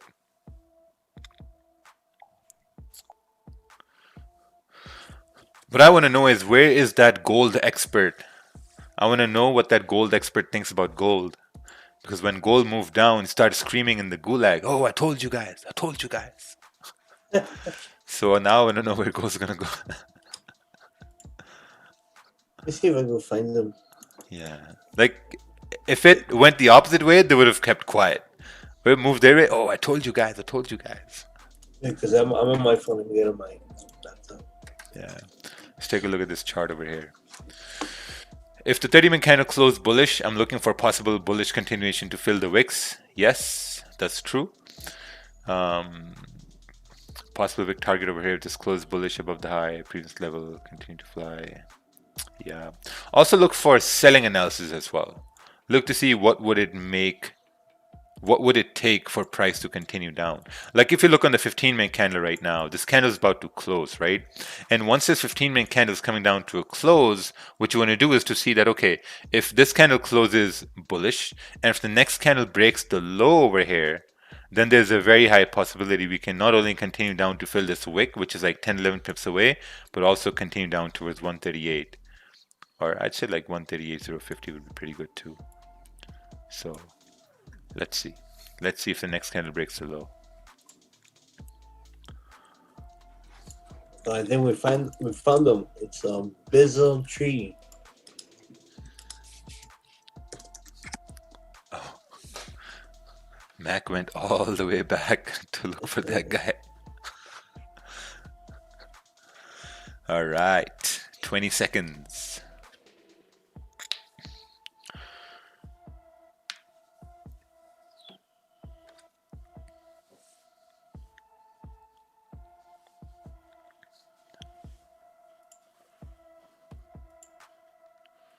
Gold is also trying to create that structure to continue down.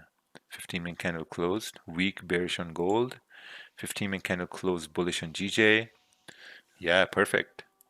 Once this candle breaks the low here, I think your stops can be above this current candle, which will break the low.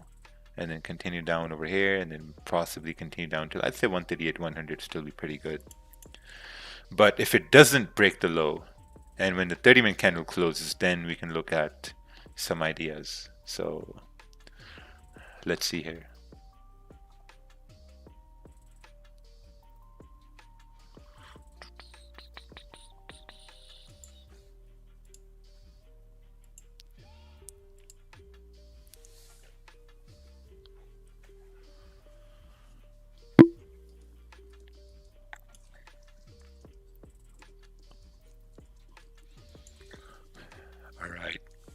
What's this? Gold.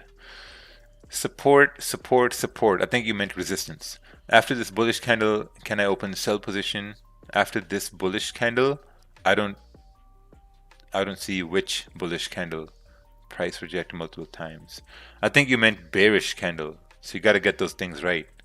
Resistance and bearish candle right over here. Yeah, this makes sense. You could have for price to anticipate to go down, but then this was your news here, which just dropped. So your runner would have been safe at that time.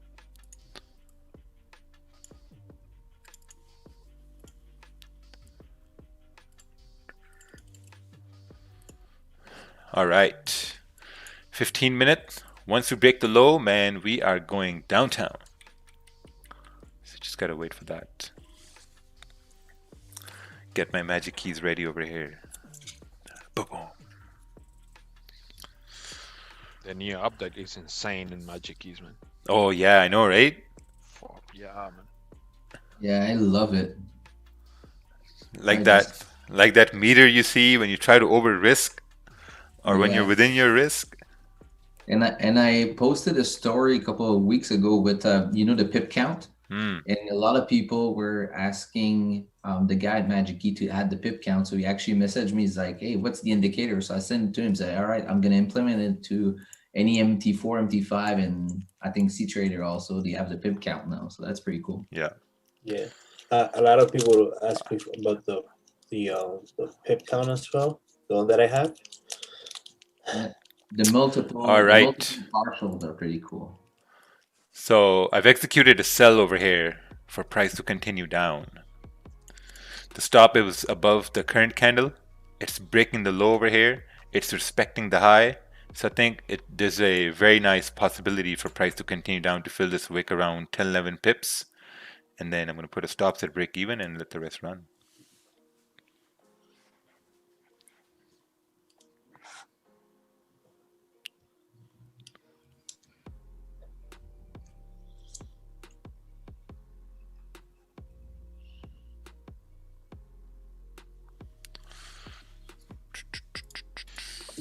Yeah, let's go to retest that low of the hourly candle.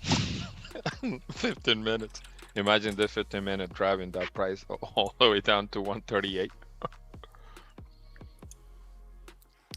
Crazy. How would you manage price going against you on this trade? The way I'm going to manage that is by the closing of this 15-minute candle. If this 15-minute candle closes above the low of the previous candle, then I'm going to close 50%. But as it's coming down, I really want it to come down to fill the wick here to the left-hand side, get my 10, 11 pips, put stops at break even, and let the rest run if it continues on. Looking at gold. Gold is still struggling over here.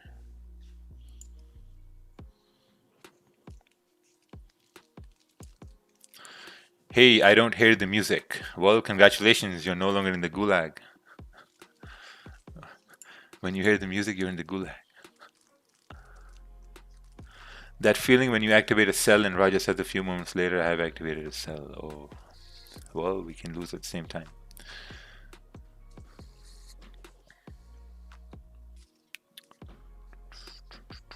Are you going to close partials if the price comes back to your entry point? No. I'm going to wait for the candle to close. So we'll see. We still got 10 minutes left over here. Let's take a look on the 5-minute time frame here. Yeah, it's still pretty good. Coming down. New 5-minute candle has started. So yeah, I think it's a pretty good entry.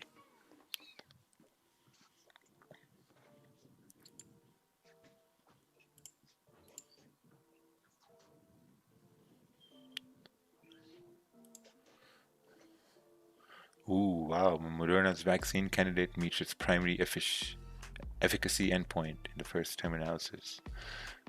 Phase 3 COVE study. No idea what that means, but it's a huge step forward to beat this virus.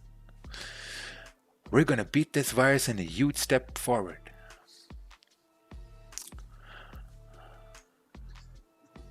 Quick question. Like, let's say you have 3 different vaccines out there, like one from Pfizer, one from Moderna, and let's say another third one, right? Like, how do you know which one Like, do you get an option? Like, is it like Nikes and Reeboks or like, No, I think what might happen is that they may so like we have these big companies, right? And obviously in the next month or so, like all these big companies, they will have these vaccines, they will work probably the same way, right? I think what's going to happen is that they will share the market cap. Because at the end of the day, it's all about market cap, right? Like which company has like the biggest market. So I think that's what's going to happen. Like some companies are going to get different areas, like okay, like North America, and you can do these parts in North America, or this company can do these parts in Europe or in Asia. So I think that's what's going to happen. So they'll get like contracts or something in the along those lines. US, it's like you have different healthcare, so you have different thresholds, like based on your coverage. It's not like Canada.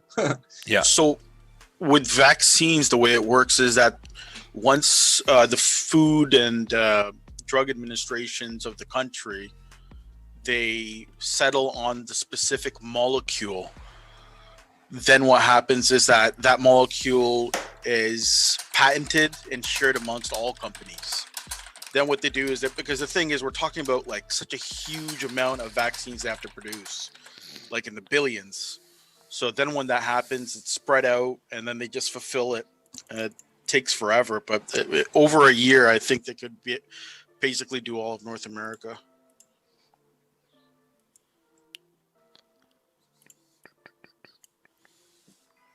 So you're talking about over, 400 million people. Yeah, it's a huge market in itself.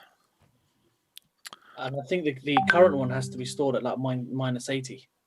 So it has to be stored. So they've got a distribution problem as well. It has to be like frozen. So it's not only simply just making it and just injecting it in people. They've actually got to store it in cold ice, cold CO2, and store that one. So it depends what the other ones are and if they're easier to transport or not as well. So I think it's a bit more complex than just simply making it. They've got to distribute it as well. Yeah, that's like when they agree on a specific formula, I guess. Once they deem it's okay, then I guess they'll have everybody producing that same thing.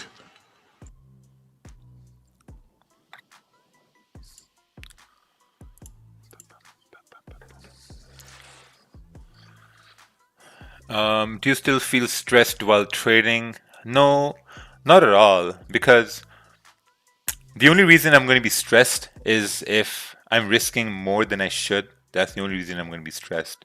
But I know for a fact that if this candle closes above the low of the previous one, like, somewhere over here, then I'm going to be closing 50% of my position, so decreasing my loss, right? So, no, not stressed at all.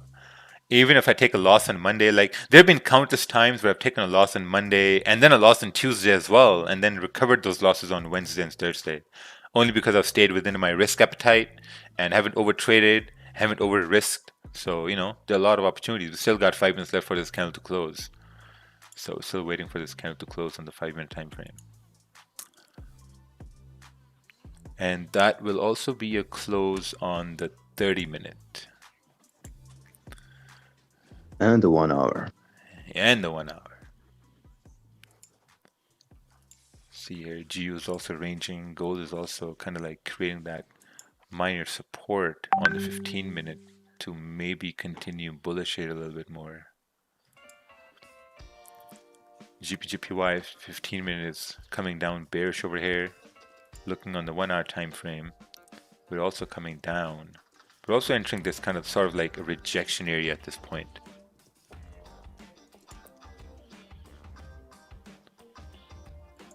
All right, we're coming downtown.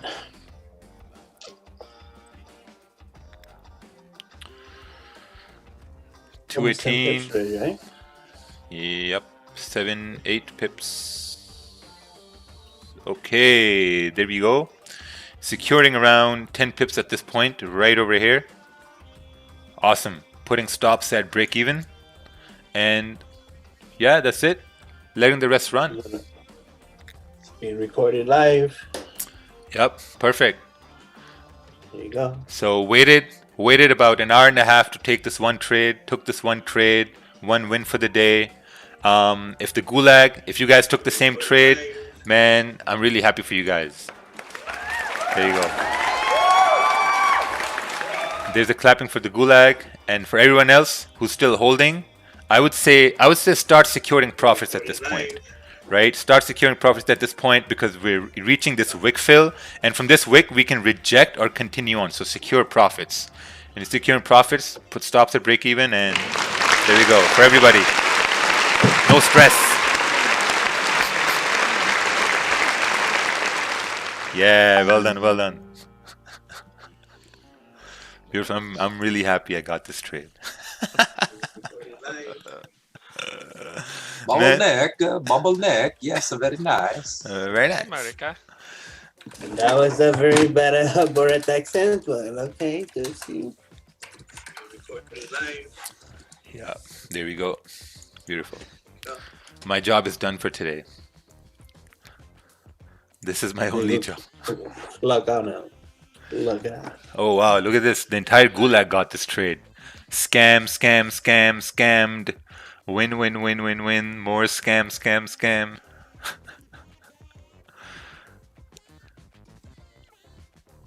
Can you please look at Uncle Ted's story? Thanks. Probably not. It's nice. I'm probably going to look at it later on. But man, beautiful. Took 2 trades already, learned from you, and not to take any more. Previous I would have done so. Oh, nice. Yeah, beautiful. See, we filled this wick over here and we're rejecting here, just like we talked about it. So that's a good idea to secure positions at this point.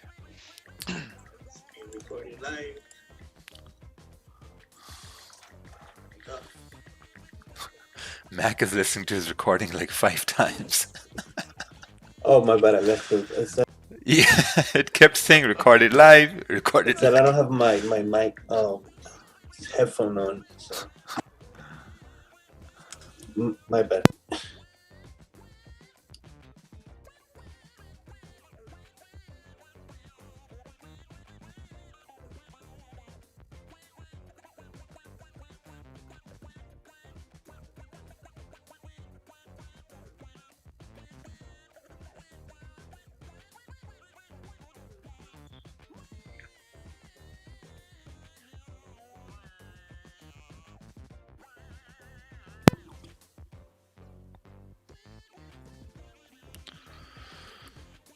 Anyone knows what the FN1 magic key button does? Nothing. It's a macro. You can switch it up to something else, right? Yeah, no, it's I think it's F3 and F4.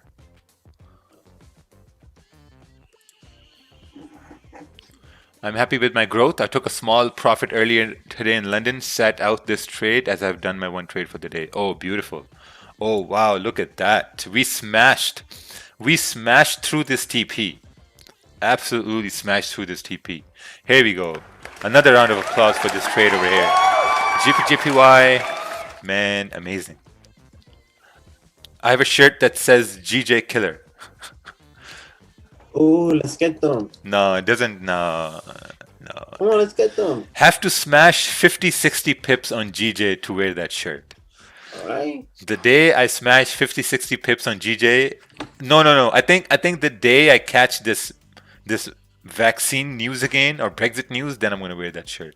Somebody said don't say smashed. Why? Oh, that's a bad word. No, it's not. Oh, GJ went to 130. No. And that was Gerwin. Yeah. All right. So this candle closed with no wick at the bottom. No. Yeah. You look at the 30-minute candle here as well, closed with no wick at the bottom. So this is where you're just secure profits here and leave runners run. You know, because like this is the last time price created resistance. Obviously, we have this clean move down, so there's a potential it can continue down, but also there's a very, very high probability it can maybe like, you know, reject this zone here as well. So that's why it's really important to secure profits.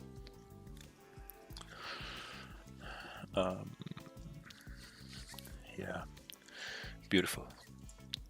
Gold is also starting to move up over here. How many times have you seen this setup before? Me, man, this like last week I took this same trade. Last week I took this same trade maybe 4 times. 4 times. On Friday, the same thing happened on Friday as well, but I decided to sit out, you know? So this was an example of an impulse entry in a counter trend trade. Because look, the trend was up, price came down, created support. We started talking about how we can take buys, and we started talking about how we can take sells. So we planned the sells and the buys. Because when you plan sells and buys, then you're not confused if one of them is working out, right? So price came down, broke the low, took the sell, and boom, done. Yeah. Yeah. Gold should continue up as well. What do you think about your win ratio on the streams? I could honestly care less about my win ratio on the streams. The only win ratio that counts for me is what I can withdraw to my bank account. Wow, look at that retracement. Imagine someone still holding their entire position and they're going in, now they're losing profits.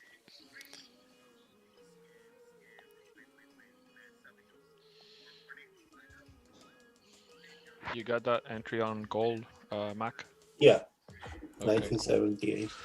cool. I'm just gonna go in quick now. Oh, what are your targets for gold? Thank you very much, Raja. I Just had a targeting 10 very pips. successful trade with you, so I'm done for the day. Beautiful.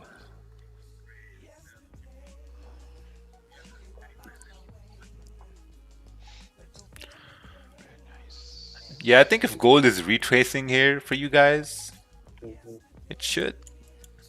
The only problem I see is right over here, like 1880s. Oh, Yeah, There you go. 1882 it's a sensible target. Yeah. We can get there. I'm at 30 pips already. Up. Yeah, same here. Ooh, it's like it's just retraces so much. yeah. It's like a slingshot, you know. Just, Yeah, we were correct about gold creating this support to continue up. Just made 1%. Thought I told myself I wouldn't trade 15-minute time frame, so I'm not sure if I should be happy or disappointed. I think you should be happy. You should be happy because on the 30-minute time frame, there was no confirmation other than there was no confirmation at all on the 30-minute time frame. But then slowly, once you start to trade a very volatile pair like GJ or volatile pair like gold, you then begin to with experience, you begin to look at the smaller time frames and to see that, okay, how can I execute this? You know, so you should be happy because now you're moving into another level where you're dropping down from 30 to 15 to see those small confirmations, right? Kind of like what these guys saw on gold as well on the 5-minute, I guess, or the 15-minute here. But whoever has taken that GJ sell trade, and if it was your first trade of the day and you won that trade, do not take another trade. That's it. You're done. You're done for the day.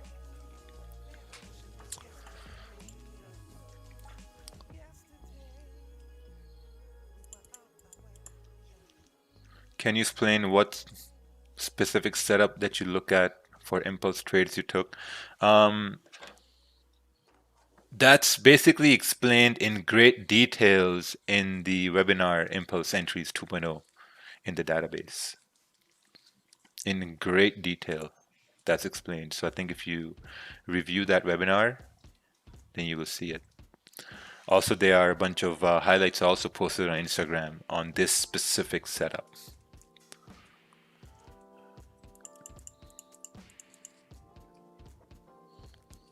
How would you manage risk if trade goes the opposite way? Basically, I close partial positions at that point. So this again, once again, what happened here was price was coming down below 138,400, which was a resistance here. Price closed below with this wick down over here, making this wick over here and this clean candle. This candle closed bullish, so we formed support. This candle broke the low of the previous candle, increasing its probability for price to continue down, and that was basically the trade. Impulse entry here, stops above the current candle, and boom, down. You know, so man, what an amazing start of the week. Beautiful start of the week. Couldn't be much more happier here.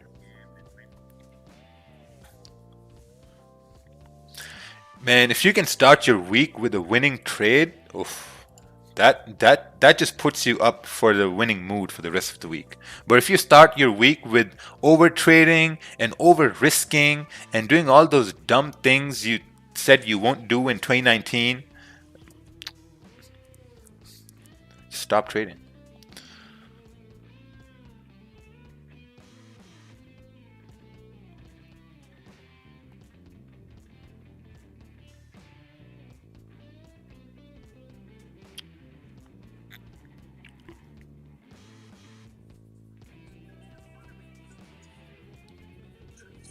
Which all were reaching a boiling point towards the end of last year.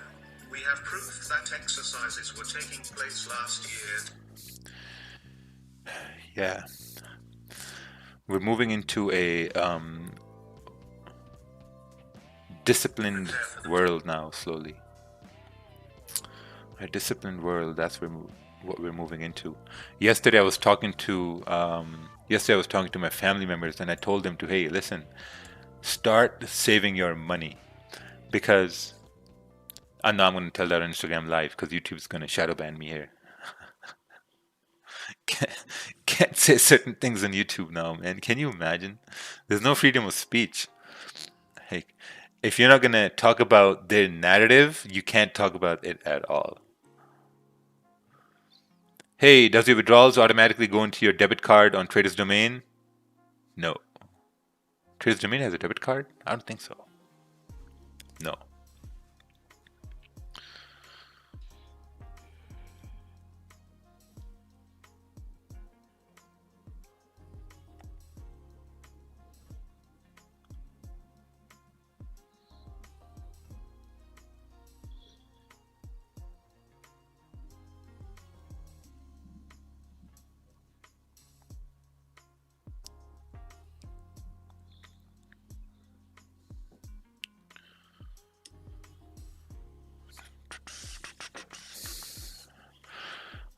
All right. Hey, Sasha.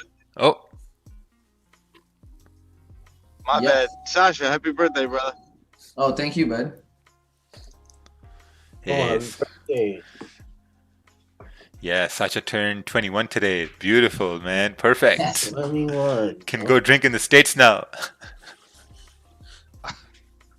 So excited. Yeah. Just don't get caught. Yeah, that's it.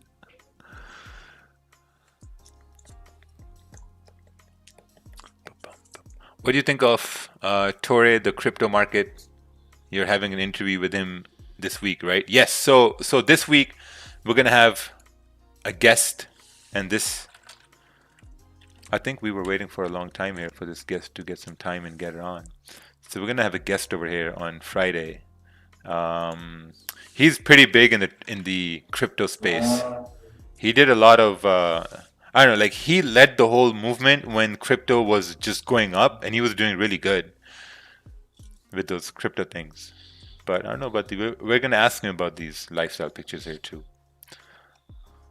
But I've seen his work. Oh, 55,000 followers. Innovation markets. Oh, these podcasts are really cool. They do these podcasts with BDFX.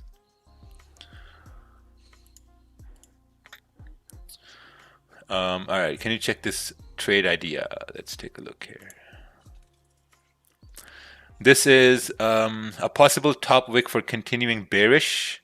If we close the candle below the support, we'll take the trade to continue down clean traffic. Yeah, that could work. I think it like till 138 is pretty solid. Let's see where your level is. Yeah, I'd say till 138 it's pretty solid because you got this support forming, right? So price went up from this support. And if it went up from the support, then it's a solid support at this point. So if we break this low, then you could say, okay, like, you know what, price can continue down maybe till here, which is like 15 pips away. It's not enough range. And if we break this area, then we can continue down. Right? Where do I got to update my magic keys? We're going to put it in Slack, and then you can get it from there. But you should have gotten an email on that.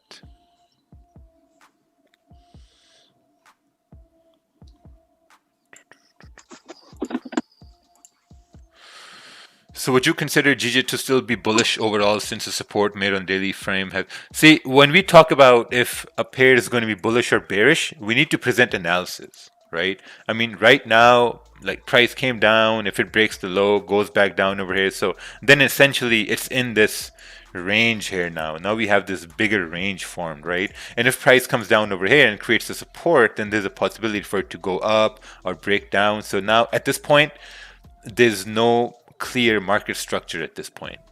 So, I mean, we just have to wait at this point. Like here we have an uptrend coming down, creating a support to maybe go up. But if you look on the daily time frame, we're just kind of like retracing that whole move down, you know. But on daily, it also seems bullish because we broke about 137,700, made a high at 139, you know, 700, continue down, make a support to continue up. So I think if we can close bullish on daily, GJ can continue up to retest the high at 139,700. But that's to see if it happens tomorrow.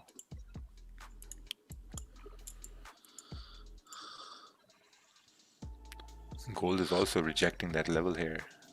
It's a very scary area here through the left hand side. You know, all this area here, this is just like jungle. And gold is trying to go up. Gold's like, nah, man, there's jungle over there. There are tigers and lions over there. Yeah. Yeah. That case. So again, if someone's overtrading right now, just stop overtrading. If you're taking losses, just stop. Wait for tomorrow. You know, be like Kervin, be like Ravi Jot and Christopher and RJ and Austin and be like these guys, man. People don't overtrade. Just stop overtrading. Wait for tomorrow. So, ooh, Christmas going. Take care, take care. Which brokers are you using? I tried to put stop loss to break even, but cannot. Do some brokers don't allow putting stops at break even? Is that a thing? You can put at break even, but he still factors in the spread cost. Oh, okay. So ideally, if you don't want to get any negative, just put it like if you're going in a long, put it slightly above your entry. But that's for me, US based. I don't know how it is for other traders. Yeah, that's true, because let's say that if your entry was right over here, right, and if price came up towards 138.270 and your entry was, let's say, at 138.280, the spread took you out right there if your stop went to break even. I always put my stops at break even. I'm willing to take that, you know, eat that spread. Oh, my broker allows stop loss at break even after 10 pips. Oh, wow. That's crazy. That's more like a dictatorship. You know, you can't put your stops at break even until you get to 10 pips. Yeah, it's like a dictatorship. It's like Saddam Hussein effects, you know. Oh, okay, whatever. You saw that movie, Dictator? Dictator, yeah. I've That's seen that hilarious. movie. Dictator. By Sasha. Yeah, same Borat guy. Yeah. Oh, afternoon. Here's what I'm waiting for on GJ. All right. Good afternoon to you too, sir. Let's take a look here. Probably not the smartest in the bunch, but yo, it is what it is. It is what it is, man. All right, let's mute Ryan over here. Oh, what's this? Not yet in. Waiting for the 15-minute and 30-minute candle to show bullish pressure on new support. Will place a buy order over here. Okay. I'm going to ignore this circle. Oh, so you're looking for buy above that area there. Yeah, I mean, 8:15 candle has closed. 30-minute candle still open. I guess we'll have to wait to see how this 30-minute candle closes. But looking at the 15-minute, if the next 15-minute breaks this low, then we can continue moving down. But if it continues to go up, then we're basically just arranging at that point.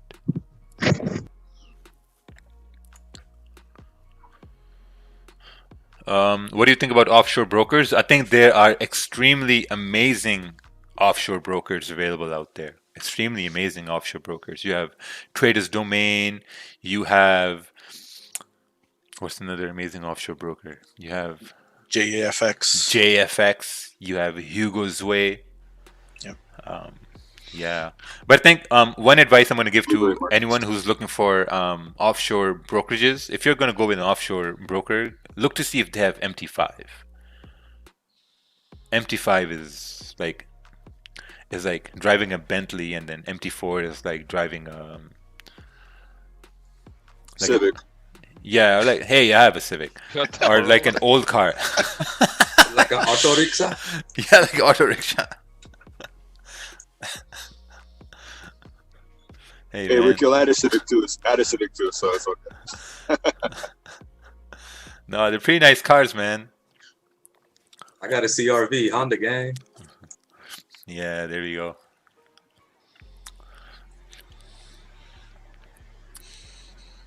Yeah, now my wife drives it, and it's awesome because the car got in an accident twice, and it's super cheap to fix it. So I'm like, perfect, get it done. You just need a screwdriver and just a hammer, and you can fix it from every angle, you know. Oh yeah, like one time, the car backed up into a tree and it broke like the brake light. That was for about like $100. I like how you said that, man. Like it just backed up on its own into a tree. Yeah. You don't want to get in trouble, right? You gotta... No. So we had to fix that light. They're like, yeah, whatever, $100. The cheaper light was $50, you know, but then I would get the nicer one, $100. So I'm like, all right, let's ball out here today. All right, look at this gold over here. Reliable. Yeah. I think if we break 1874, we can continue down. What do you think, Kervin? Yeah, the way the previous 15-minute candle closes is very sketchy. So yeah, we may have another retest to the downside. Yeah, I closed all my buys already. Now I'm not gonna explain it to entice people to take sells, but I'm just gonna maybe try to put my two spices in over here. So looking at a 30-minute, if this 30, why are you laughing, man? So if this 30-minute breaks this low over here, looking on the 15-minute time frame, that's also going to be breaking this support. And I think if the 30-minute breaks the low, not only it's breaking the high, but it's also breaking the low, but also increasing the probability for price to continue going bearish. Yeah. Yeah, I agree.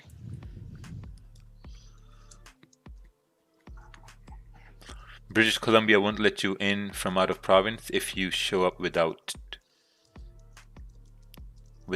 winter tires. British Columbia doesn't even have that worse winters. They want to talk about winter tires. Come on, man. Winters you get in Alberta, Saskatchewan, Nova Scotia, Ontario. Man, we used to live in PEI. That's where we moved to first. And in PEI, our first winter storm, I'm not even joking. Alright, so let me just do this. I'm not even joking. Went outside the house. There was snow right up till here. Right up there. And I looked around. I'm like, what's this? They never told us about Canada is going to be like this. There's going to be a lot of snow. They showed us pamphlets with right, there we go. We're breaking the lows over here. I'm not taking any entries on gold because gold is wild. Like this can just break and then pull back up. Yeah. Let's take a look on the 5-minute. Oh, 5 minutes coming down too. So they scam you going to Canada?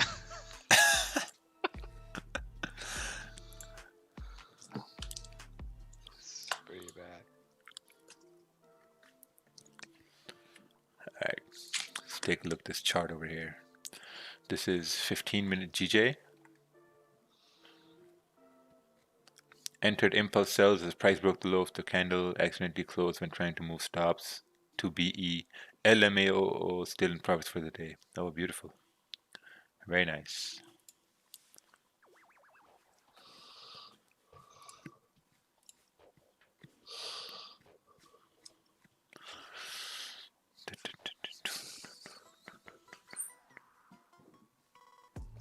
Hey Raja, a bit late here. What news dropped the gold? Well, Mr. Uzair Malik came late to the class. Let's turn on the heat over here. So when you come on the charts and you look at this big move, the first thing you don't come to the stream and say what dropped gold. The first thing you do is we use our brains and we go to forexfactory.com and then we go to news, right? When we go to news and then we see this red thing over here, we're like, oh, okay.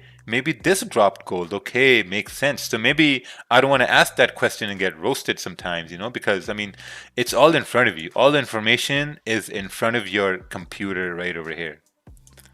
So you really need to do your own analysis before you come on the streams. Roasting one-on-one. Yeah, man. Roasting 101. Come late to the stream and ask, oh, why did certain things happen without looking at the news? You know what?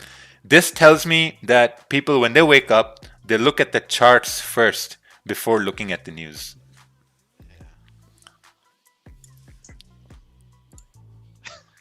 First Facebook, then the charts. Yeah, first Facebook, then the charts.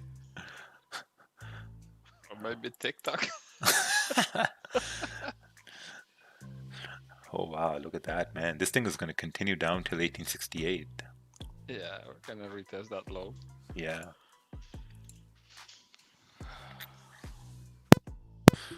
Yeah, and I'm sorry, like I'm not being rude. This is just common sense, right?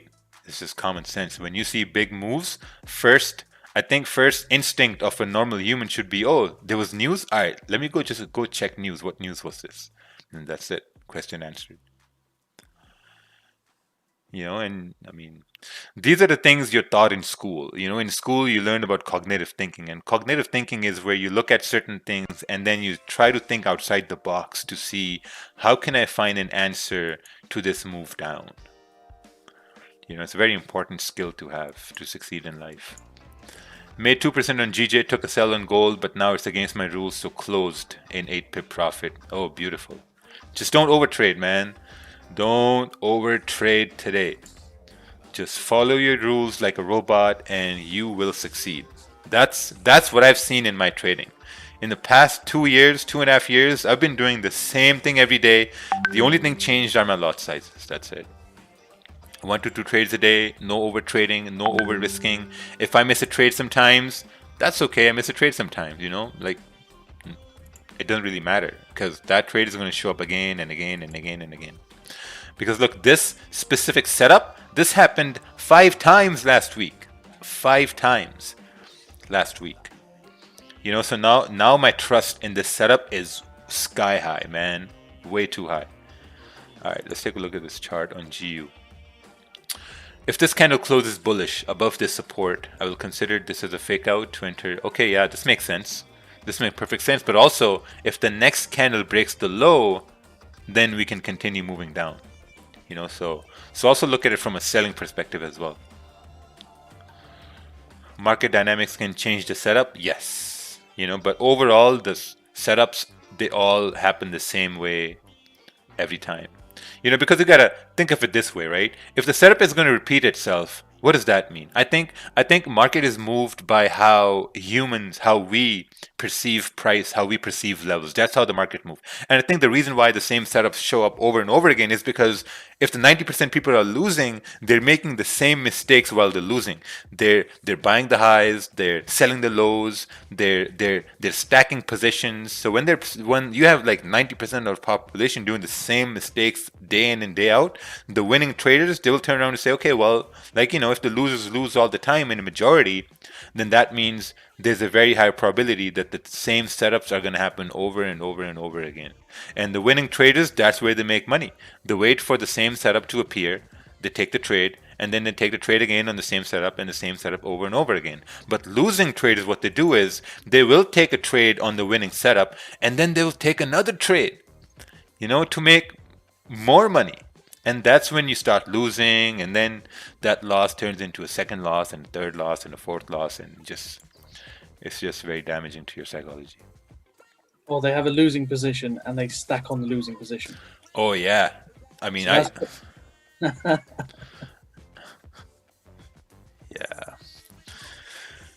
yeah, it's like, yeah, I used to do that, but then I stopped.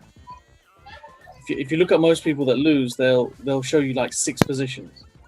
And it's like, well, what happened here? I thought I was going to go back up again. Oh, and I did another one. And then I thought it was going to go back here. And then I added another one. And it's never just one losing position. It's normally 6 or 7 of them. Yeah. The worst is that someone would take a sell, and when price starts moving, let's say right over here, right? This is a perfect example right here. Someone takes a sell over here, thinking that price will continue moving down. And as price starts moving up, they keep on taking sells, thinking that, oh, no, we're just making a top wick, and another sell. And then price reaches this resistance. There we go, a big sell over here, because price is making a wick, and I'm going to get a good entry for price to move down. But what they should be doing is that they should be waiting for candles to close in their direction and break below this area, so you have a better chance of winning. That's the key. Put yourself in a position when you have a really good chance of winning. You know, there's something I learned from Ted. Wow, see, look at this gold. Came down and boom, straight up. Gold is very difficult to trade, so I stay away from gold most times.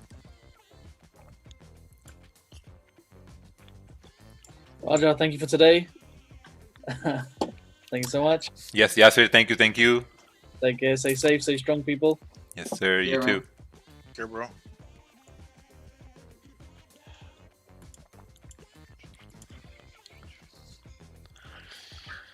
For the 17. Oh. I'm just calling today. Thank you. Bye. All right, Momo, take care. Bye-bye. Bye-bye. Bye-bye. Momo.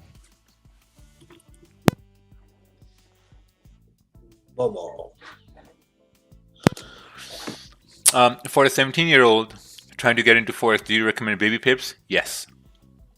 Baby pips is the best thing you can do for yourself. Trust me. Babypips.com. Man, this one guy, I told him about baby pips. I'm like, go read baby pips. He got mad at me. He's like, well, I knew that answer, but like, tell me more. I'm like, man, just go read baby pips. Just finish their course. You know? People get mad at that sometimes. Ego. I went through baby pips as well. Someone is thinking NZD CAD would be a good sell right now. I think you need to send a chart. Yeah, just send a chart and then we can take a look at your NZD CAD.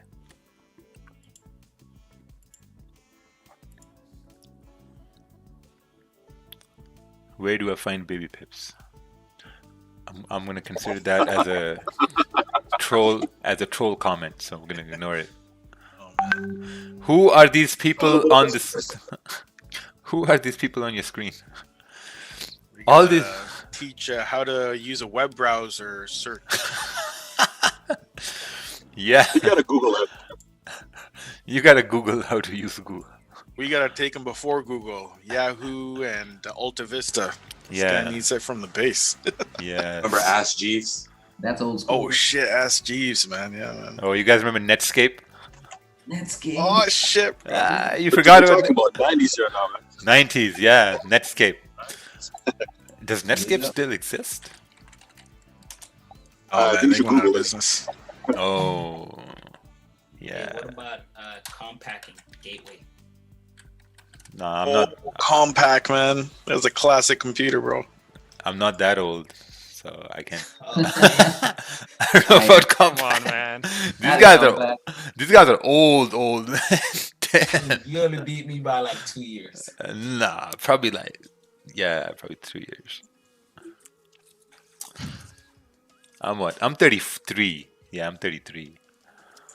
Okay, then yeah, 3 years. 3 years, okay. Yeah, same But here. you 3 look years, older than me, 36.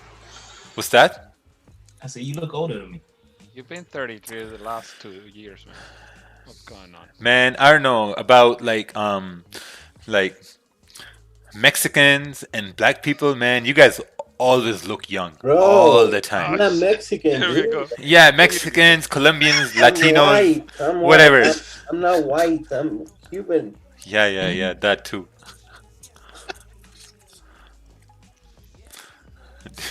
Do you think the ratio of winning traders to losing traders will always remain the same? Yes, forever, like survival of the fittest? No, or will it get to 50%? It will always remain the same.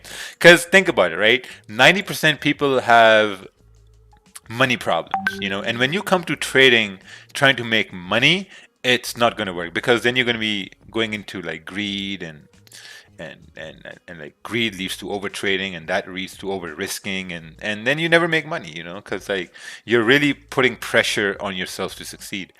And I'm looking at gold over here, man. Gold just made a U-turn. Yeah, it made a U-turn. Yeah. What the fuck? Yeah. It's like putting up the slingshot already. Like literally a straight U-turn.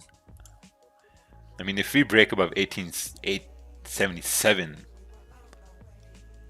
I'm not even going to talk about gold anymore. No. Yeah.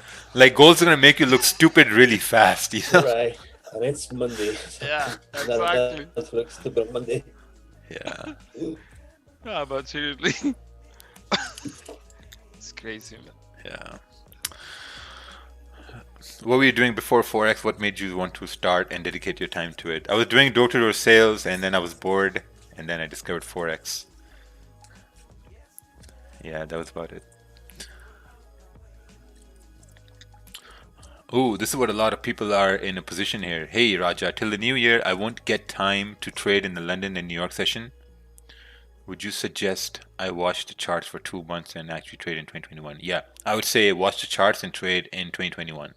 Because the more you can sit and watch, you're going to get better at it. And in 2021, you're going to be ready. So this is going to be like a warm-up practice. The warm-up practice. I don't want to say this, but look at gold. It's about to pump. Oh, man. It's crazy. It's crazy, Manolo. I should have a buy stop, but I don't know. I don't know. I think I'm done for the day. Yeah, me know. too, but it looks good. Yeah, gold is a straight troll, man. It's a roller coaster of emotions here. Yeah. Like, imagine someone takes a buy, you write a buy, price drops down, you close it in a drawdown, you're like, all right, sell, impulse entry. You take a sell, impulse entry, goes down, comes back in drawdown. You're like, oh shit, okay, impulse entry, buy. Buy it. Yeah. You spend more commission than you got in Yeah. profit at the end Yeah, of the the day. structure on gold looks good on the 5 minute going up, but man, we had that previous rejection from 1878. Yeah, I think this was a liquidity grab for it to continue retracing this move down. Probably to 1882, Kerwin, you're right. Yeah, 1882. Yeah. All right, let's take a look at this chart from the Gulag. Ooh, I'm trying to understand why I lost this trade, but I can't. Can you provide?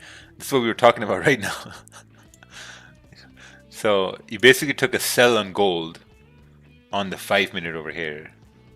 And this is why I was staying away from it, because it didn't look that promising. Like, you needed the candle to close below here. You lost because it's not like you lost. I think you failed to realize that you should close your position early, since, oh wow, look at that. Wow, look at this pumping. Yeah, you should have closed your position once it closed back in the range.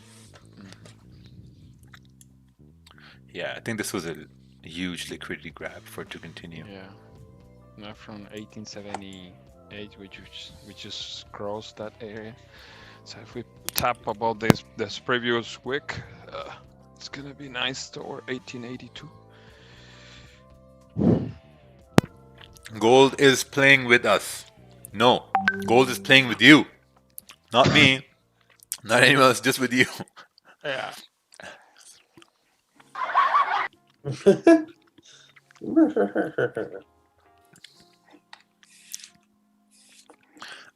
How do I place a stop loss? Me and 40 pip drawdown don't know to use MetaTrader help.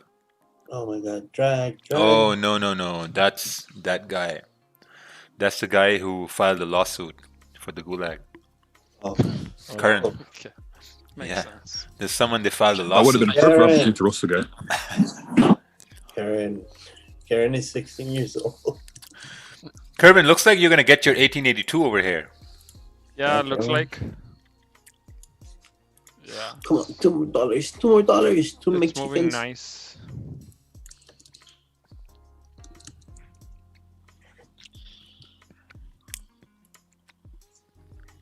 Just for the record, I'm in no trades. I took one trade, GG sell, that's it.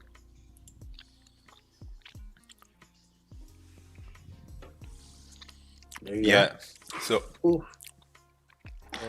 oh, it's coming close. So basically that lawsuit was for all the gulag who are not liking the streams when they win Yeah. trades. And I signed it. Yeah. I signed it as well. Yeah, man, we have a lot of personalities in the gulag now. So again, if someone's feeling anxious to take a trade, if someone's getting anxiety to take trades, just remember it's Monday. You have Tuesday and Wednesday and Thursday and Friday. So just chill. Just chill today. You know, if you've taken a loss today, just oh wow, look at that. We tapped into 1881. We got $1 left to 1882. Look up to the sky. 90 cents. 90 cents. 90 cents. Very nice. It's nice, yes. Little tipsy. Cheers, I'm done for the day. Oh, beautiful. Very nice. All right, 10 cents. 10 I'm gonna close. I did a small buy when the prices start breaking the previous 15-minute candle, so I'm gonna close. Ooh, Kervin, you gotta break down this buy for us now. It was an impulsive buy, to be honest. Okay, can you go to the 15 minutes? Okay, basically, I tend to look at the 5 minutes on gold, but since this candle right here, we had this area right here. It's our, let's say, our support, right, or fresh support. So this 15-minute candle closed bearish, but close above that support. So when this candle start pushing with the new 30-minute candle, I took my entry just around this area, impulsive entry. At that time, my stop loss was basically like 20 pips. If this candle should start retracing on the 5 minutes toward 1876, I will be closing my trade. Other than that, my target has been 1882 since this morning. But yeah, I took this entry based on the 15-minute. Sometimes I take entries based on the 5-minute, but I didn't have this confidence. So weren't you afraid that gold will do something what it did right over here? Not at all. Not at all, because basically you have this bullish candle right here closing above. So if this bearish candle is closing above support, that's telling me that the hour should retrace even more to the upside. That's why, because we have seen this a lot. The first 30 minute the first 30 minute on the hour candle, it tends to consolidate the fake moves, and the last 30-minute or 15-minute candle on the hourly is gonna make the real push.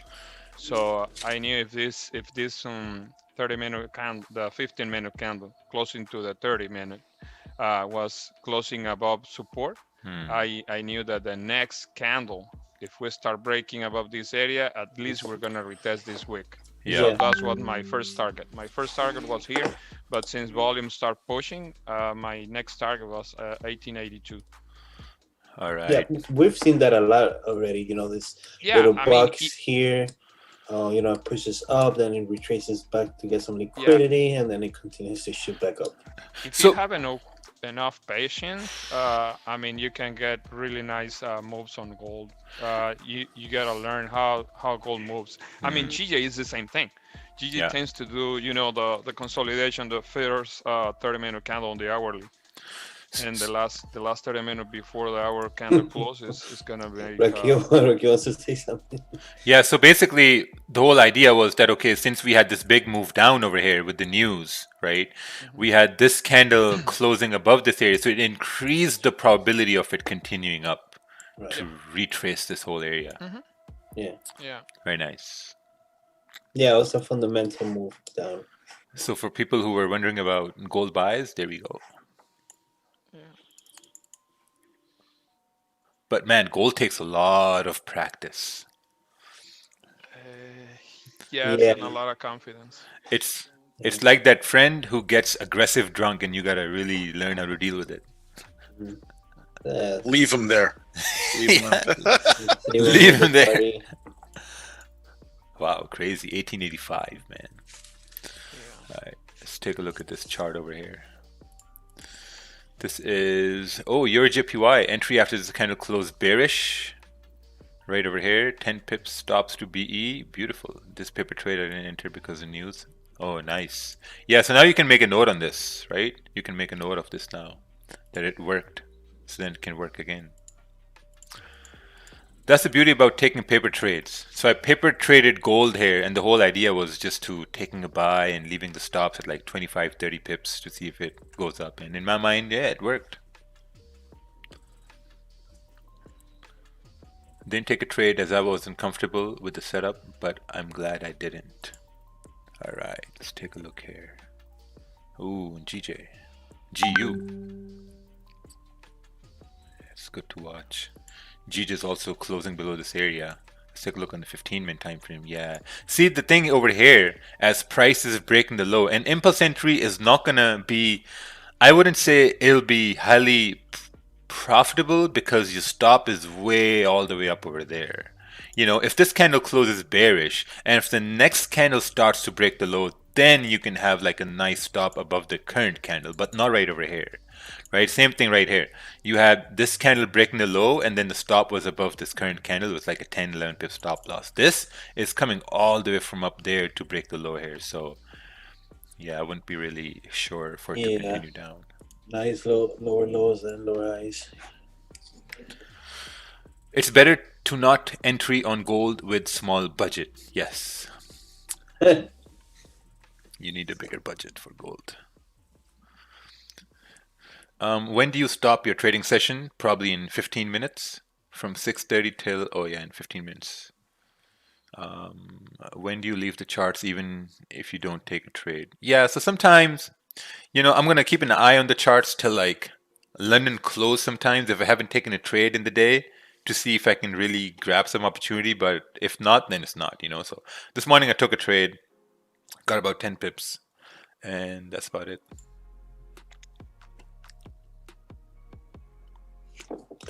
Ten pippers.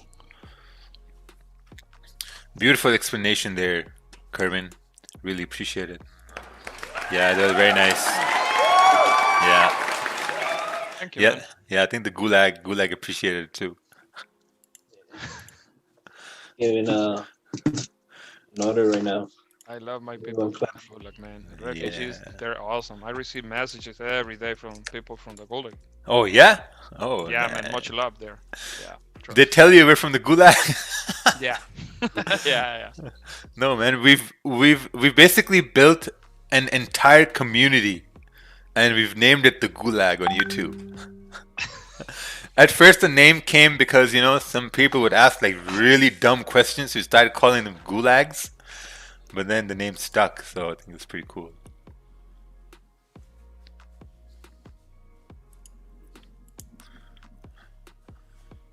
Wow, Monday, man. Monday, we had this news up here with the vaccines and took a sell after the news calmed down. Mr. Kervin here and gang that took buys on gold after it did calm down. See, so the lesson learned from today is going to be whenever you have news with really, really high volume, just wait. Just wait for it to calm down, create market structure, and then take a trade. You know, something we were talking about earlier on when the stream started. Just wait for that storm to end. Because this movement, we have seen this a lot of times. So this is gonna happen next month and whatever the heavy news came out.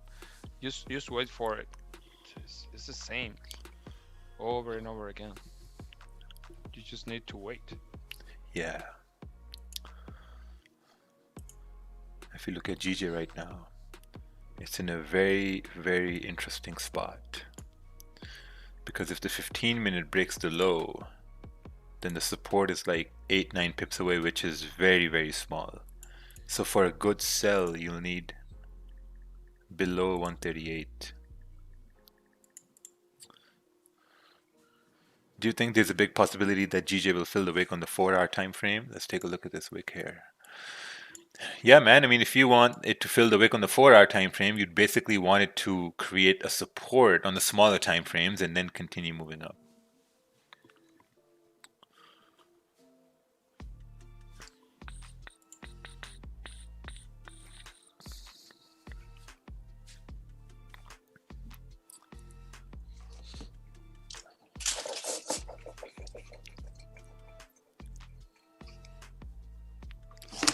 Yeah. Karen is 16 and he's trading and doing petitions. When your TP is met and your trading session isn't finished, do you just move your stop loss to TP and let them run and then close before sessions are just auto TP? It has never happened that I've been in a trade and my TP hasn't met or my risk hasn't met. It has always happened my TP is met or my risk is met. And once those conditions are met, and then just call it a day. And just sit on the charts or just chit chat here and there. Like what happened here today, right? Took a trade, won the trade, and then just basically sat around and cheered people on who were in the trade and helped people who were in drawdown and who were about to take bad trades. So one good thing about this live stream is that you can send your charts and we can review your charts, possibly help you with any trades you're in for free, man, for free. I mean, like this morning we give out free money as well. It's literally free money. So go and give a like on the stream. Hit that thumbs up, give a like, because a lot more people are going to be helped. Because like think about how many real scammers are out there. Like if we're scammers, we're in a very, very low scamming situation. But think about there are a lot of scammers out there who don't know what they're doing. So it's really important that these streams get spread to all those people. Yes. And look at the effort we do on a daily basis from Monday through Fridays, 5 days a week. Rakeel wakes up at 6:30 to 9 a.m. It's not easy, We gotta deal with people like gulaggers. Straight from the gulag. All right. Let's see here. So like 700 likes. That's good. How many trades a week on average is ideal? I think it basically counts how many good setups do you see, right? For me, I just go with like maybe 1 trade a day, 2 trades a day. Sometimes I can have multiple positions on 1 trade as well. But mostly it's just 1 or 2 trades a day. And that comes up to about like, 10 trades a week, probably 12 trades a week sometimes. Last week was pretty low. I think it was 8 or 9 trades last week.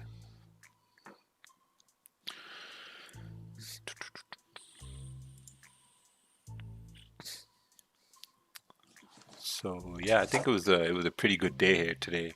Witnessed some news over here. Took sells on GJ. Buys came on gold. Sells kind of showed their face a little bit, but then buys came back. But I think one good thing to really identify is about Kerwin and Mac is that I don't think they changed their bias to sells once this price was coming down. I'm pretty sure you guys kept your bias the same. Yeah, on gold, yeah.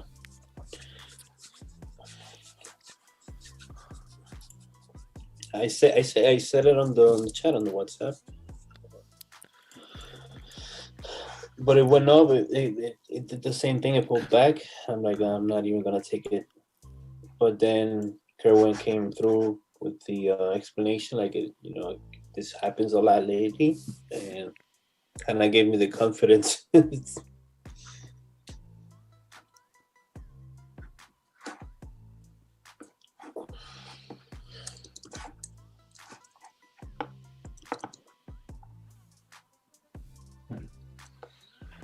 Oh, I just read you got kicked out from Capital Hungry?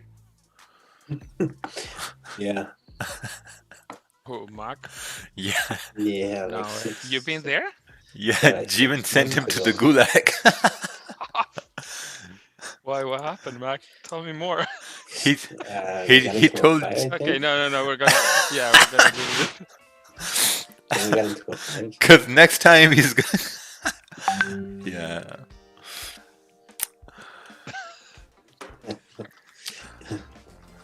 All right. Ooh, 800 likes. Oh no. Oh no. Why do people dislike this video? Like, what's the point? Oh wow! Look at this. Someone took a trade. Someone took a trade and they took a loss, and they risked 1%. They wrote it in Urdu, so I'm just going to explain it in English. And their actual loss was 0.2% because they used excellent risk management. Magic keys. Yeah, it's beautiful. Let's take a look over Awesome. here. Oh wow! Look at that. The whole analysis, why it was the trade, and then notes. Notes are how they could have done things better. This is really important, guys. Whenever you take a loss, and then you can make a note on how you could have done things better, or how you could have had a better entry, or better execution, or better close with risk, then you start getting better overall. But if you don't make these notes on how you could have done things better, I mean, if that situation happens again, you're not going to know how to do things better. You're just going to do the same mistake again. So that's pretty good. You know what I did the other day? I did like one of those. Oh, whoa! How I used to do charts, like how basically on the Slack, how people do it, like when they're learning and stuff.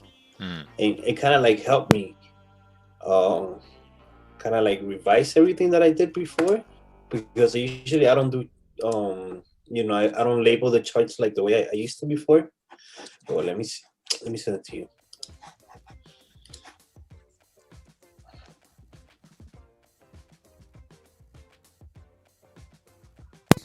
Like a very textbook thing.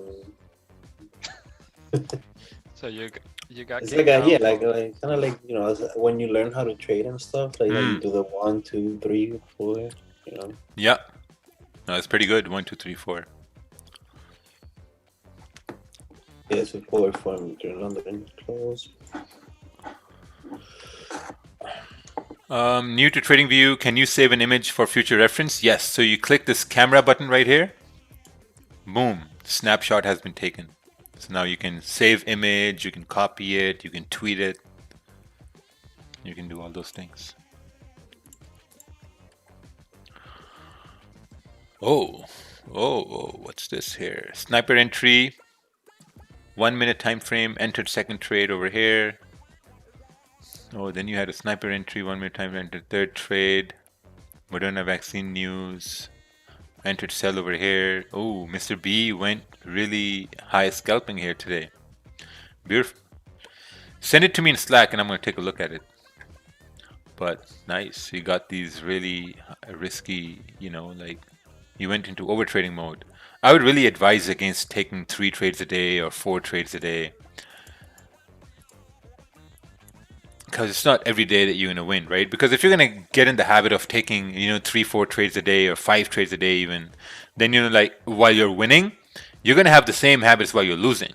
Because when you start losing, you can do the same thing, 4 trades a day, 5 trades a day, because that's going to be normal for you, right? Good thing is to just focus on 1 or 2 trades and build that habit of taking 1 or 2 trades. Because once you take a loss, then you're still going to be in that habit to just take 1 or 2 trades, even when you're taking losses. So you got to build that habit, right? And that habit takes time. Whenever I get into a trade, I always end up getting out early as I doubt myself. However, most of the time the trade ends up going to my TP. Any suggestion on how I can improve on this? So like a lot of people go through this, that they enter the trade, but they get scared, they exit the trade, and the trade goes to the profits. The best way to tackle that problem, that's a psychological problem, it's based on confidence as well. So the best way to tackle that issue is to see that, okay, if you're getting scared, I think it's a good idea to maybe close out a small percentage of your position. Because once you close out a small percentage of your position, what's basically happening is that you're removing some sort of risk. You're removing anxiety from the trade, because the trade can go your way, but at the same time, you're kind of scared that it may go in a drawdown. You don't want to hold the drawdown. So just remove like a 80% of the trade or 70% of the trade and let the rest run at with stops at break even. Because if that runs to your take profit, your confidence is going to go up, and the next time when that same situation happens, you're going to be more prone to let the whole thing run, or maybe you're going to be more prone to let maybe a larger portion of that run. And that's how confidence comes in, and then you can possibly slowly get better at it. So you just got to remove some stress, remove some anxiety.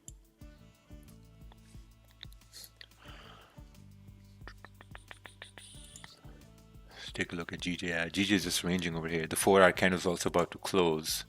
And if we do some fresh analysis over here, I always like to do fresh analysis, right? So if we do fresh analysis here, what we can see is that the 4-hour candle is closing below this resistance. So look, this 4-hour candle, the Asian Open yesterday closed below 138, let's say 250. This one as well, London as well. This is like moving into NY Open. This candle is also closing below this area. Now let's break it down on the 1-hour time frame. And if we're looking at the 1 hour, what we can see is that there was this resistance where price broke up and then came down. So we're looking at this most recent resistance right over here, right? Not this one here. This was the most recent one. We broke up, came back down, coming back down. So looking at the 30-minute time frame, ooh, gold tapped 1885 here again, right? No, sorry. So now we're creating this. Yeah, what's that? I said nice. Oh yeah. But at the same time, now we're creating this support here as well. So now GPGPY is in a range at this point.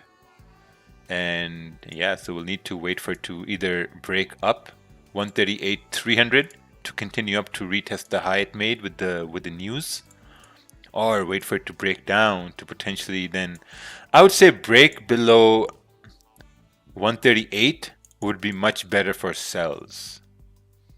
Yeah, break below 138 would be much better for sells, because then you have this clean traffic all the way down here till 137.700. Yeah, probably get that during London close. Yeah. How many setups exactly do you have? So it's not about the kind of setups I have in my pocket. It's about how well I understand market structure, how well I can read candles. That's the whole thing. If you can read candles, then you'll understand that there's no such thing as a setup. There's no such thing as a strategy. It's just your ability to read the candles accurately. That's all what it is, and that's one thing that takes time. So yeah, just trading, it just takes time, man. But you just gotta focus on 1 or 2 trades a day. Obviously, everyone wants to make money, but money in trading doesn't come easy. It's the hardest way to make the most money ever. That's what I found in trading. The hardest way to make quick money. Wow, look at gold. Yeah. Now that 4-hour on gold looks scary. Yeah. Yeah. It's like it pulled up its pants, Oh my goodness. Wow, man. That looks like a firework. That retracement, 200 pips.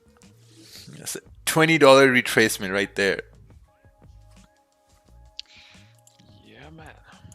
Crazy. That's crazy. How sometimes you could actually buy the dip when there's a news event or something like that, fundamental, and sometimes it just gets stuck at the bottom. You're like that. Yeah. All right, boys, I'm off. Hey. All right, Ravi, take care. Bye, man. Take care, guys. Have fun. Hey. Happy Monday. Happy Monday. Thanks, Roger. Thank you, thank you. I think I should put snow tires on, like you guys. Yeah, take care. I'm gonna go enjoy my day, man. Bye, Sacha. Hi, Sacha. Have a good day. Happy birthday. Cha, joy. Get a beer on me, please. Parlez-vous français? Oh, good job, man. Oh, what? Oh, oui. Take care, guys. The French. All right, man. Bye. Low key. Mac has a girlfriend who's Asian. She's teaching him French. I don't have no French girlfriend. Where do you get that from? From 80, yes. Shouldn't he know French since he's from no, the Spanish.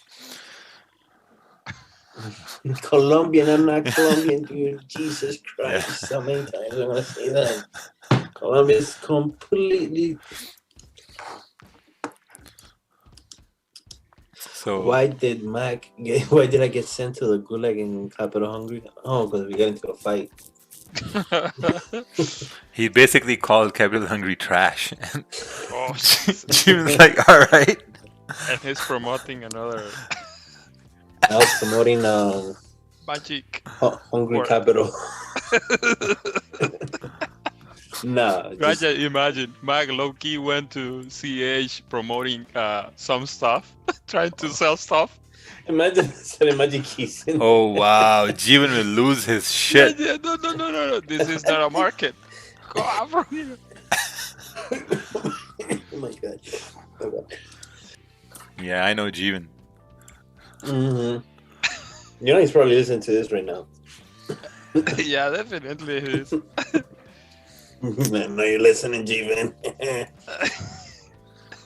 Trade and get paid. Trade and get paid. Let's take a look here. Oh, Tomer, bye Tomer. It's cool. Oh, thank you, Tomer. All right, let's take a look at this. Oh, trade and get paid. Yeah, I know this guy. These guys are with IML. These guys were with IML.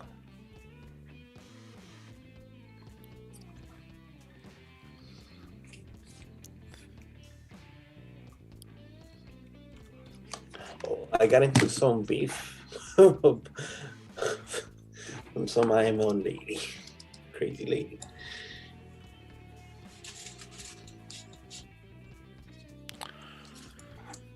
What do you think about the Dow today, Kerwin? Yesterday opened up super nice. Yeah, I mean, based on the new vaccine news, we should have another rally on US 30. Yeah. Can you open this chart that I'm gonna send Rakeel real quick to show Kerwin something? All right, let's take a look at this. So, see this line right here?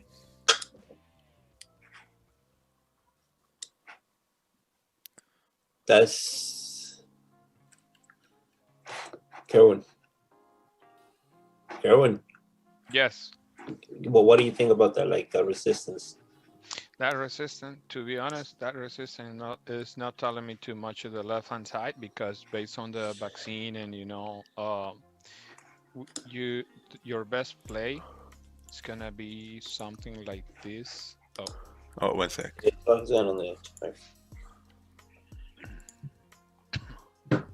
Okay, so at this point, your best play is gonna be.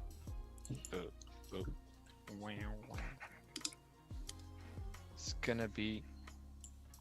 This is your new support. So your best play is gonna be a retest. I want to see some sort of rejection, yes, on that area one more time based on the hourly candles, because remember you are about to have this 4 hour just open. So basically you want to have a small wick to the downside on the 4 hour and start retesting these highs, and basically the same that happened on gold, I think was last week on Monday. Once you start breaking above this candle, your first target is gonna be easy right here. But since around 9:30, the vaccine news are gonna be processed by the market, so most likely we're gonna break that resistance that we have. Then you have the rectangle. So basically, I want to see some sort of buys from this area. I mean, your target should be easy, 30,200 and so on. But you know, all depends on how the market opened today. But I think there's a lot of optimism because of the vaccine. So yeah, you may reach 30, the 200, 300, you know, and so on. So I'm basically it's expecting a rally today. something like this, right? Down to the bottom and then continuing up. Yes, because what happened is New York Open, we tend to have those heavy pullbacks, but if candles start closing the body of the candles on the 30-minute, let's say at 9:30, you may have a wick to the downside, but the candles are gonna close, the body of the candle is gonna close above the previous support that you have there. So as soon you have breaking above this the previous 30-minute candle coming to, I will say 9:45, 10 a.m., you may have another rejection to this area and continue going up. But yeah, the play for US 30 today should be bullish. Yeah. Well, I Just think need it's more actually confirmation. yeah, You just need to wait for the New York Open. yeah, 9:30, right? So I think we actually got the pullback under support. Mhm. So now all it needs to go do is just basically break the 30,000 flat and then continue up, retest that wick at 30,080, Mhm. and hopefully historical high again, 3,200. Mhm. Yeah. 3,200. That's crazy. So like 160, 110 points. But I mean, if you manage to get easy 200 points on US 30, it's good, man. Going to 200 area, Yeah. taking buys above 30,000, 30,050 somewhere there. Mhm. If you have some buys from there, man, going to 200 is easy. Yesterday left a nice little gap. Uh-huh.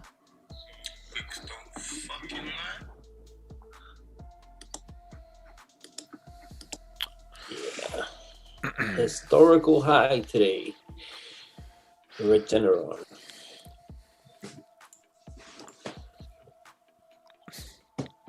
These people are gonna make the vaccine mandatory. How are you gonna make something like that mandatory? Like, how are you gonna keep track of that? They will mandate it. They'll mandate it. No, Just I know it's mandated, but like, oh, that's like you asking Jeevan, how can you kick me out of Capital Hungry? yeah, basically like that. Jeevan's like, because I can't. 'Cause I And then, can, you know? how can you make vaccines mandatory? And then they'll say, watch us. Right, but how? I mean, You know what's happening I don't in want to get into it. yeah.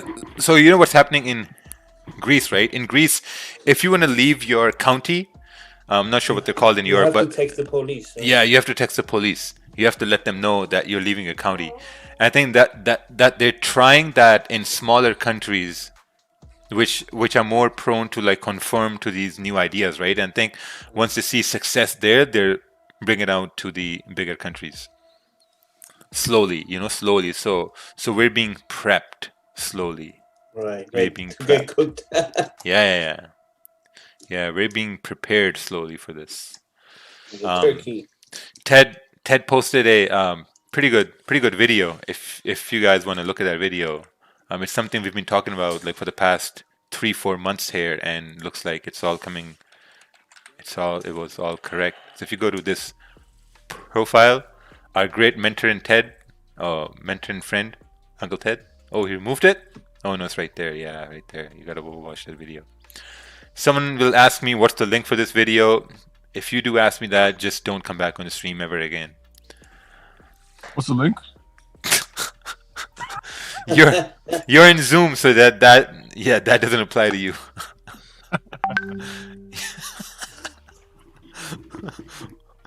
What's the link again?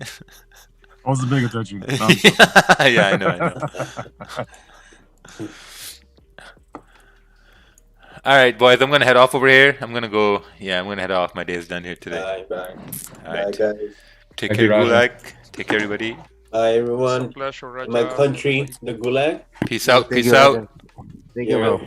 Chief in Command, Mac Salimi. Bye-bye. Thank you, bro. Thank you. Take Thank care, you. man.